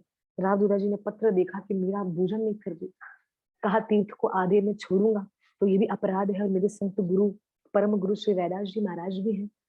तो रामदूदा जी ने पत्र में, रिटर्न पत्र में भेजा कि मीरा जैसा भाव रखती है उसको रखने दो, क्योंकि रैदास जी महाराज ने रामदूदा जी से कहा कि चिंता मत करिए, मीरा जो कर रही है वो उचित कर रही है। तो रामदूला जी निश्चिंत हो गए, और पत्र में रिटर्न रिप्लाई में भेजा है रामदूला जी ने कि मीरा जो कर रही है करने दो, कोई उसको रोक टोक नहीं करे, बस उसके साथ कोई ना कोई खड़ा रहे। तो उतने में मीराबाई जिद करने लगी, खा लीजिए, जल्दी खा लीजिए, मेरा कुछ नहीं है, मैं तो नहीं भी खाऊंगी तो भी चलेगा, और मैंने देखा है इस मंदिर में हजारों लोग आपके पास आते हैं, तो अगर आपको कुछ हो गया तो दर्शन कौन देगा कल से सबको? मेरा क्या है, मैं तो अपने महल की लाडली हूँ, आप तो सबके लाडले हैं ना श्रीनाथ जी, चलिए ना भोजन करिए। इतने भाव से मीराबाई अनुरोध करने लगी कि श्रीनाथ जी मीराबाई की प्रार्थना सुन के वहां पे प्रकट हो गए, साक्षात प्रकट हो गए। प्रकट होकर श्रीनाथ जी ने अपना हाथ नीचे किया, और नीचे करके मीराबाई को सबसे पहले दूध भात मीराबाई को खिलाया है। तो कोई पूछता है कि मीराबाई का प्रिय भोजन क्या है? मीराबाई का सबसे प्रिय भोजन है दूध भात, जो हमारे बांके बिहारी लाल का फेवरेट भोजन है। मीराबाई का सबसे प्रिय भोजन है दूध भात। और दूसरा भी है, मीराबाई के कुछ वस्तुएं मीराबाई को बड़ी अच्छी लगा करती थी, मीराबाई बड़े चाव से खाया करती थी। पहला है दूध भात, जो श्रीनाथ जी ने उनको खिलाया, तब से मीराबाई को बहुत अच्छा लगा। पर मीराबाई को बालपन से मीराबाई को बालपन से ही सदैव सदैव सदैव मीराबाई को मोहनथाल जो जो हमारे कृष्ण को अति प्रिय है, मोहनथाल जिसको हम बोलते हैं, वो मीराबाई को अति प्रिय है। मीराबाई बड़े चाव से खाती है। तो मोहनथाल और दूध बार, जो हमारे एक तो बाकी बिहारी लाल का फेवरेट है और एक हमारे कृष्ण का फेवरेट है, तो ये दोनों ही मीराबाई के बड़े चाव वाले भोजन है। मीराबाई बड़े चाव से खाया करती, बड़े चाव से। तो मीराबाई को खिलाया श्रीनाथ जी ने। वहां पे सभी लोग देख रहे हैं कि कुछ हो रहा है, पर देख नहीं पा रहे क्या हो रहा है, क्योंकि वहां पे एक रोशनी प्रकट हो रही है। कोई भी ये लीला को देख नहीं पा रहा। बस थोड़ी देर में रोशनी गायब हुई, श्रीनाथ जी खड़े हो गए और मीराबाई ने देखा कि लोगों ने देखा कि थाली खाली, भोजन खत्म। मैया ने कहा मीरा तू तो खा ले। अब श्रीनाथ जी ने तो खा लिया, तू तो खा ले। मीराबाई ने कहा नहीं नहीं, मुझे श्रीनाथ जी ने खिलाया, उन्होंने भी खाया, मैंने भी खाया। सब लोग आश्चर्यचकित हो गए कि छोटी सी मीरा अभी से ऐसी बातें कर रही है। तो मीरा के माता पिता को, वीर कुमारी और राजा रतन सिंह राठौर, उनको बड़ी चिंता होने लगी। उनको लगने लगा कि हमारी पुत्री, हमारी मीरा, उसको कुछ हो गया है, जादू टोना हो गया है।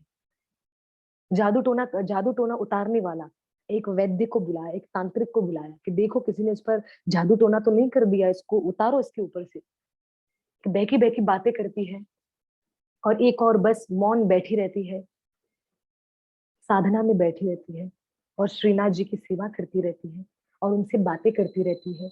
और मंदिरों में जब जब जब मीरा जाती है तब तक प्रकाश होता है, तेज होता है। क्या है ऐसा, मीरा पर किसने जादू किया है, उतारिए ये सब। जादू टोना उतारने वाला मीराबाई के सामने आया, अपना तंत्र मंत्र सब खोल दिया उसने, सब कुछ मीराबाई पर सब करने लगा। करते करते उसने एक सर्कल बनाया, जिस सर्कल में वो देख सकता था कि मीराबाई पर किसका असर है। तो वो जो सब सर्कल बनाया और बीच में पानी रखा, उस पानी के अंदर बहुत सारे पदार्थों को मिलाया, ये वो मीराबाई की नजर उतारी। नजर उतारने के बाद दिख जाता, वो जल में दिख जाता कि मीराबाई के ऊपर किसका हाथ है, मीराबाई को किसने कंट्रोल किया हुआ है। तो उस समय जब वो तांत्रिक था, तो वो तांत्रिक जब मीराबाई पर जादू टोना उतारने के लिए जो आया था, सबको लगा कि कुछ किसी ने कर लिया है मीराबाई पर। तो जब वो उतार रहा था तो उतारते उतारते जल में छवि छप गई। कौन सी छवि, सांवले रंग की छवि है, हाथ में बंसी है, और हाथ में बंसी है, मीरा के पीछे खड़े हैं और मीरा आगे खड़ी है। और ठाकुर जी का जो पीताम्बर है, जो सांवला रंग का जो पीताम्बर है, वो मीरा के कांधे पर उड़ा हुआ है। कमर जो कृष्ण के कांधे से निकलकर वो और कोई नहीं, साक्षात परम पुरुषोत्तम श्री कृष्ण वो छवि में प्रकट हुए। और कृष्ण का एक ही पीताम्बर पीले रंग का, मीराबाई बैठी है, कृष्ण खड़े हैं, और मीराबाई हाथ जोड़कर आंखें बंद करके बैठी है। और वही कृष्ण का पीताम्बर कृष्ण के एक कांधे से आ रहा है और आते आते मीरा के कांधे पर खत्म हो रहा है। तांत्रिक डर गया, हिल गया, कांपने लगा और कांप कर सबको कहने लगा, पूरे राज्य को कहने लगा, अरे भैया मीरा को साधारण मत समझो, इसके ऊपर गोविंद का असर है, कृष्ण का असर है, गिरधारी लाल का असर है, श्रीनाथ का असर है। इसके ऊपर उनके पीताम्बरी को मैंने दर्शन किया है, और कोई नहीं, मीरा को वश में गिरधर लाल ने किया है। अब यहाँ पे आप बताइए, मीरा को वश में करने वाले गिरधर लाल है, और क्या चाहिए। मीराबाई का भजन भक्ति और बढ़ता गया। बढ़ते बढ़ते बढ़ते बढ़ते मीराबाई बालपन से ही अपनी सखी सहेलियों जब उनके पास आती थी, तो उनके साथ गुड्डे गुड्डी का खेलने खेलती थी मीराबाई। घर घर खेलने खेलती थी, यही खेल खेला करती थी। तुम सब बैठो और मैं खेल खेल में आप लोगों को बताऊंगी कि आज भागवतम में मैंने क्या पढ़ा, आज मैंने रामायण में क्या पढ़ा। तो वो बताती भी ऐसा थी। मीराबाई बालपन से उनका जीवन पवित्र होता गया, उनका जीवन पवित्र होता गया। धीरे धीरे जब मीराबाई बड़ी होते होने लगी, बड़ी होते होते, ये देखो कथा तो इतनी विस्तार है, इतनी विस्तार है। मैंने लिखा तो 2 दिन है, अब मुझे लग रहा है ये 2 दिन, क्योंकि मुझे मीराबाई के गुरुदेव श्री रैदास जी महाराज, उसके विषय में भी मुझे शॉर्ट में मुझे बताना, ये मैं आपको शॉर्ट में बता रही हूँ। अब आप विचार करेंगे अगर ये शॉर्ट में है तो विस्तार क्या है। क्योंकि मैं भी ऐसा ही सोच रही थी, वाणी को बहुत कंट्रोल कर करके बता रही हूँ, लेकिन लिखा तो बहुत कुछ हुआ है मीराबाई के विषय में, कि कैसे कैसे रोज नित्य प्रतिदिन मीराबाई के साथ चमत्कार लोग देखा करते थे। लोग देखा करते थे। जब मीराबाई चलती थी बचपन में, बालपन में, मीराबाई जब जब चला करती थी, चलते चलते नहीं, बच्चे चलते चलते गिर जाते हैं, चलना नहीं सीखते हैं, तब जब मीराबाई गिर जाती थी, गिरती तो थी, मीराबाई को कुछ चोट नहीं, कहीं खून नहीं, पर मंदिर में देखते थे श्रीनाथ जी को चोट है, श्रीनाथ जी का रक्त बह रहा है। क्यों? क्योंकि मीरा के रोम रोम में श्रीनाथ जी विराजमान है। मीरा के चित चित में, मीरा के चित में, मीरा के मन में, मीरा के शरीर में, मीरा के अंग अंग में श्रीनाथ जी विराजमान है। मीरा को कुछ नहीं होता था, जो होता था श्रीनाथ जी गिरधर लाल को होता था। सब डरने लगे मीराबाई से कि भले गिरधर लाल की कृपा तो है, पर कहीं ऐसा ना हो हमारी बेटी हमारे हाथ से निकल जाए और वो साधु संतों के संग में जाकर हमको त्याग दे। इस डर के कारण राव दूधा जी को वापस बुला दिया गया। राव दूधा जी तीर्थों से वापस आ गए, और वापस आने के बाद राव दूधा जी ने कभी भी मीरा को रोका टोका नहीं, हमेशा मीरा को भजन करने के लिए प्रोत्साहित करते थे, मीरा को सेवा का मौका देते थे, मीरा से भजन करवाते थे। और जब मीरा भजन करती तो राव दूधा जी भले वृद्ध हो गए हैं, राजा है, भले वृद्ध हो गए, खुद कूद कूद के नृत्य किया करते थे, कूद कूद के नृत्य। मीराबाई को संगीत गाना सिखाया, मीराबाई को कीर्तन करना सिखाया, राग गाना सिखाया, कौन सी राग कैसे गाई जाती है ये मीराबाई को सिखाया गया। कुछ दिनों बाद श्री राव दूधा जी का शरीर अंत हो गया, शरीर अंत हो गया। जब राव दूधा जी का शरीर छूटने वाला था तो अंतिम राव दूधा जी के शब्द ये थे, मीरा को बुलाया जाए। तो मीरा राव दूधा जी के पास आई। तो जब मीरा को देखा राव दूधा जी ने, तो देखकर कहा कि मीरा, मैं तो जा रहा हूँ, पर तुम्हें याद है ना कि तुम्हें क्या करना है? तो उस समय मीराबाई ने बहुत सुंदर भजन गाया, बहुत सुंदर। कौन सा भजन? मेरे मन में बसो गोपाल, सखी मेरे मन में बसो। सखियों के साथ आ जाओ मेरे मन में, ठाकुर जी आप मेरे मन में बस जाओ। तो राव दूधा जी को ये निश्चिंत हो गया कि हाँ, मेरी पोती मीरा कृष्ण को ही मन में बसा रही है, और किसी को नहीं, और किसी को नहीं। वो कृष्ण के बारे में जानती थी, पर इतना विस्तार से नहीं, उसको विस्तार से कृष्ण के बारे में जानना था। पर राव दूधा जी का तो शरीर छूट गया। कृष्ण से मीराबाई को प्रेम तो हो गया, पर प्रेम कैसा प्रेम हुआ था? थोड़ा थोड़ा, ज्यादा नहीं, थोड़ा थोड़ा प्रेम हुआ था। बाकी मीरा को संतों से ज्यादा प्रेम था। आपको एक बात बताऊं तो भक्तमाल का सबसे पहला श्लोक कौन सा? भक्तमाल कहती है, भक्ति भक्त भगवंत गुरु, चतुर नाम वपु एक। इसका अर्थ मैं बता रही हूँ। भक्ति भक्त भगवंत गुरु, चार चीजें, भक्ति, भक्त, भगवंत, गुरु, ये चारों नाम है, पर शरीर एक है एक, नाम अलग है। भक्ति भी एक ही है, भक्त भी एक ही है, भगवंत अर्थात कृष्ण भी एक ही है, और गुरु भी एक ही है। ये चारों एक है। भक्ति भक्त भगवंत गुरु, चतुर नाम वपु एक। इनके चरण चरण रज मस्तक लगे, नाशे विघ्न अनेक। हमारे अनेक विघ्नों का नाश हो जाता है जब ये चार लोग मिलकर इनके चरण हमारे मस्तक पर आते हैं। तो भक्ति भक्त भगवंत गुरु। तो अगर मीरा संतों की सेवा करती थी तो कृष्ण की सेवा ही तो कर रही है, क्योंकि संतों में ही कृष्ण समाये हैं और कृष्ण में ही संत समाये हैं। पर मीरा को और जानना था। राव दूधा जी निश्चिंत होकर उन्होंने अपने शरीर को छोड़ा कि हाँ, मेरी पोती मीरा गिरधर को अपने मन में बिठा रही है। आगे कैसे बिठाएगी? राव दूधा जी को पता था कि पहला बीज मैंने बो दिया, जैसा आप बीज बोएंगे वैसी फसल आएगी। जैसा बीज बोया जाएगा, जिस चीज का बीज बोया जाएगा वैसी फसल आएगी। तो मीरा के जीवन में बचपन से बीज बोया था गिरधर लाल का, तो फसल ऐसी आ रही है। पर उस फसल को सींचना कैसे है, वो फसल आगे अच्छी रहे, वो कैसे ध्यान रखना है, उसके लिए मीराबाई के जीवन में कौन आने वाले हैं ये कल हम सुनेंगे। रैदास जी महाराज तो आ गए हैं। रैदास जी महाराज ने मीराबाई को दीक्षा दे दी, ध्यान की दीक्षा। मीरा, ध्यान करना है, योग करना है, गिरधर लाल से बातें करनी है। तो मीरा जस्ट बातें क्या किया करती थी? सेवा सोचकर। पर वो अभी तक जो मन की जो तार है, वो मीरा को कैसे दिखे, वो मीरा को जानना था। क्योंकि मीरा को सब बोला करती थी, उसकी सहेलियां बोला करती थी, अरे हमने सुना है ना, किसी ने तेरे तेरे ऊपर गिरधर को देखा, गोपाल को देखा। उसकी पीताम्बरी तेरे ऊपर देखी। तो मीरा ने बोला वो मुझे भी देखना है, मैं चाहती हूँ कि वो मैं देखूं कि गिरधर ने अपनी पीताम्बरी मुझे उड़ाई हुई है।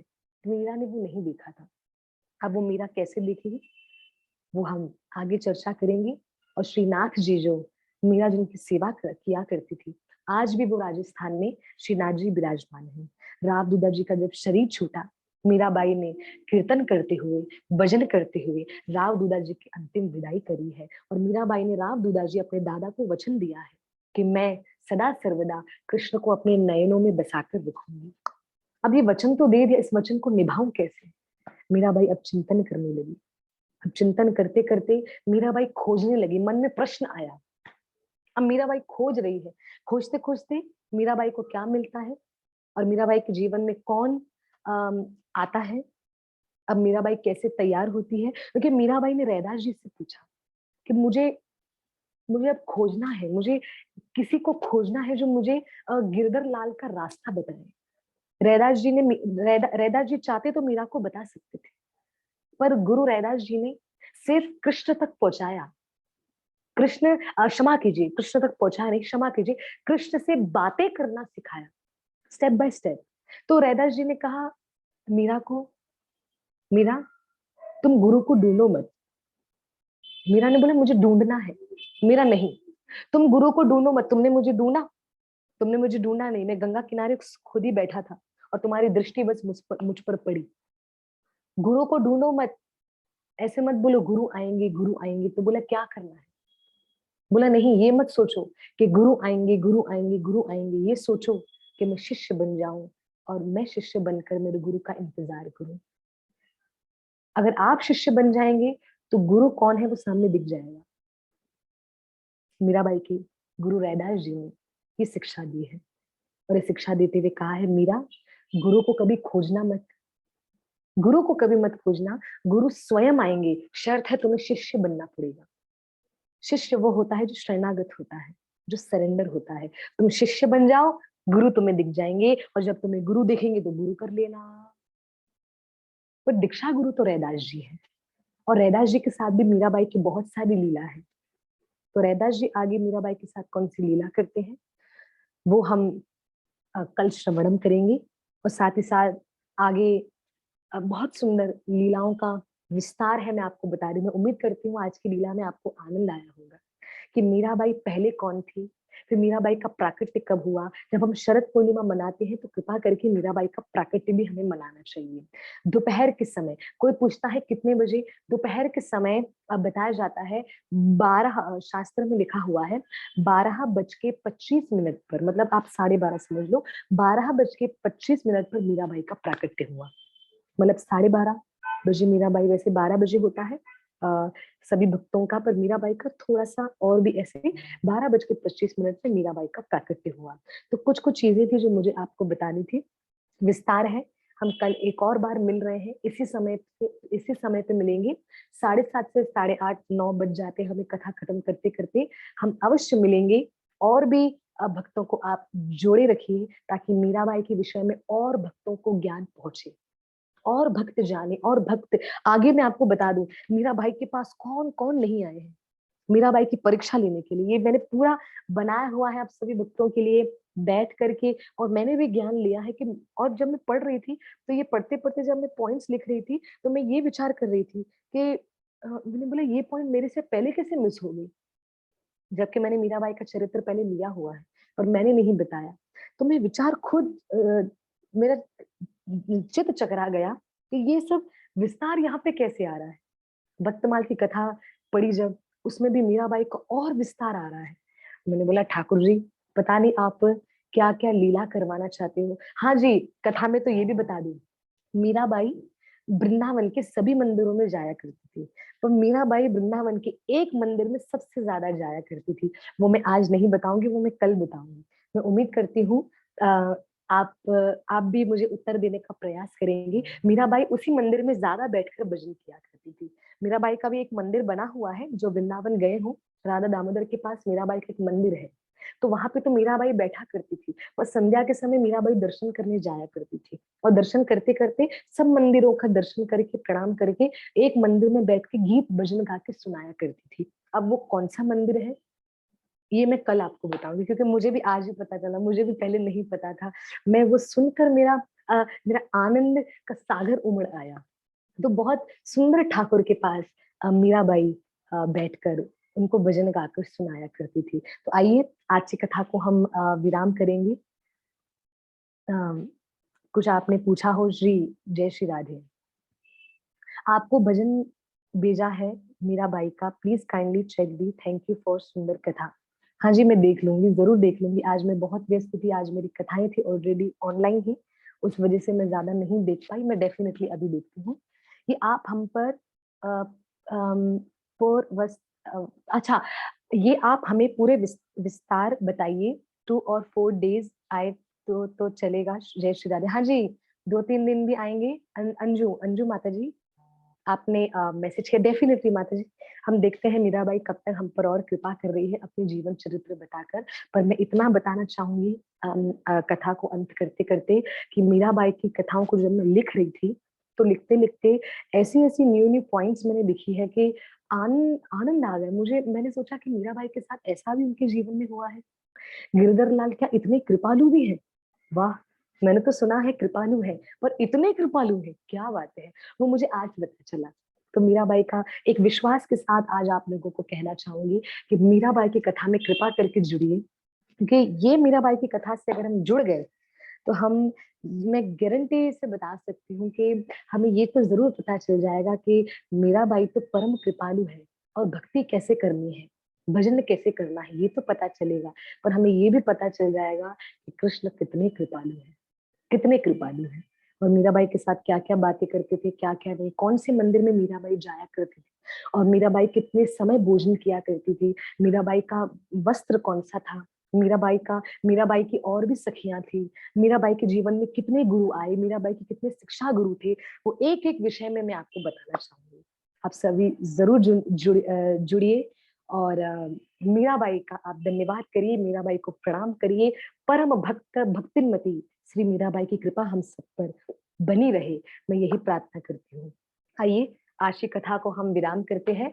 आप सभी मेरे साथ प्रेम से बोलिए, हरे कृष्णा कृष्णा कृष्णा हरे हरे, हरे राम राम राम हरे हरे। श्री भक्तिमती मीराबाई की जय, श्रीनाथ जी की जय, श्री श्री राधा गोकुलानंद की जय, श्रीमती राधा रानी की जय, श्री वृंदावन बरसाना धाम की जय, गुरुदेव श्रील भक्तिपाद की जय, परम गुरु श्रील प्रभुपाद की जय, श्रील गुरुदेव की जय, समस्त वैष्णव भक्त वृंद की जय, आज के आनंद की जय, निताई गौर प्रेमानंदे, हरि हरि बोल। आप सभी वैष्णव भक्तों का बहुत बहुत धन्यवाद। आइए मैं राधा गोकुलानंदन के दर्शन करवा दूं। आज कुछ सेवाओं में व्यस्त होने के कारण आज राधा गोकुलानंद आप तक नहीं पहुंच पाए। भाव से तो पहुंच गए होंगे, ये बात तो मुझे पता है, पर चित्र रूप में नहीं आ पाए, तो उसके लिए क्षमा। मैं जैसे कथा खत्म करूंगी वैसे ही राधा गोकुलानंद के दर्शन आपको आ जाएंगे। आज हम दर्शन पहले प्रथम राधा रानी से करवाएंगे। जय श्री राधे। भाव भाव में चरण कमल के दर्शन करिएगा। जय श्री राधे।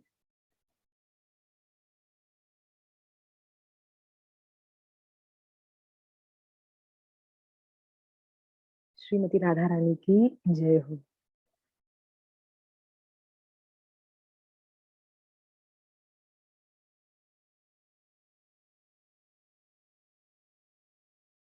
श्री राधा गोकुलानंद की जय हो।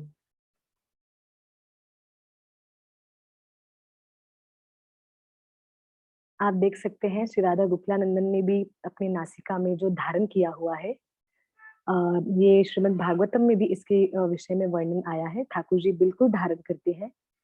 बहुत अद्भुत ठाकुर जी का स्वरूप है जो भागवतम में वर्णन आया है।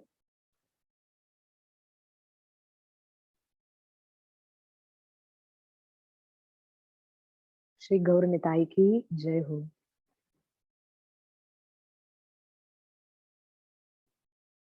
श्री शालिग्राम की जय हो। श्री बाके बिहारी लाल की जय हो। जय श्री राधे।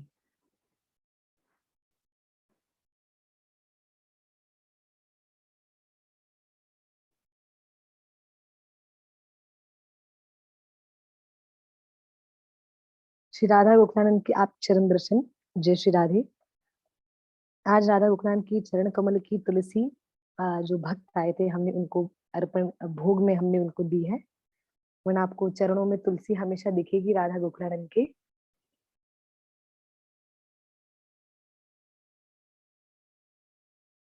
आप सभी को दर्शन हो रहे होंगे राधा गोखलानंद के। जी धन्यवाद। जी धन्यवाद। तो हम विराम करते हैं। अ, काफी सब धन्यवाद धन्यवाद जो भी कर रहे हैं। दीपांशी माता जी कथा, जो कथा सुनी थी वो आपने कर दी, जो सुननी थी वो आपने कर दी। हाँ जी, ये ठाकुर जी ने करवा दी। मैं विस्तार से लूंगी। अंजू माता जी बहुत बहुत धन्यवाद। ईशा माता जी बहुत बहुत धन्यवाद। मीराबाई की जय हो। मुझे भी दी, मुझे भी मीरा, मीरा बाई, मीरा बिना है कैसे। अच्छा, आपको मीरा बनना है, आपको कैसे बनना है। अच्छा, मीराबाई की कृपा को प्राप्त करना है। मीरा अगर हम नहीं बन सकते, हम मीराबाई के दास जरूर बन सकते बेटा। अब भक्तिमती श्री मीराबाई की जय हो। हाँ जी। माता जी, मैंने आपसे भागवत के बारे में पूछा था, कौन सा लेना चाहिए, प्लीज फोटो भेज दीजिए। हाँ जी, भागवतम माता जी फोटो मैं अवश्य आपको भेज दूंगी। श्रीमद् भागवतम मेरे पास है, पर आप मैं डेफिनेटली आपको भेजती हूँ। माता जी आप प्लीज मुझे अभी मैसेज करिए, मैं अभी के अभी आपको डायरेक्ट भेज देती हूँ ताकि आपको अभी मिल जाए। तो आप सभी वैष्णव भक्तों का धन्यवाद। कल हम फिर मिल रहे हैं, फिर से यही समय 7:30 बजे, और मीराबाई की आगे की विस्तार की कथा को हम लेंगे। कल का मिस नहीं करिएगा, कल तो और विस्तार है और कल बहुत आनंद है। आप सभी का धन्यवाद। श्री भक्तिमती मीराबाई की जय हो, श्री नाथ जी की जय हो, श्री राधा गोकुलानंद की जय हो। धन्यवाद। हरे कृष्णा।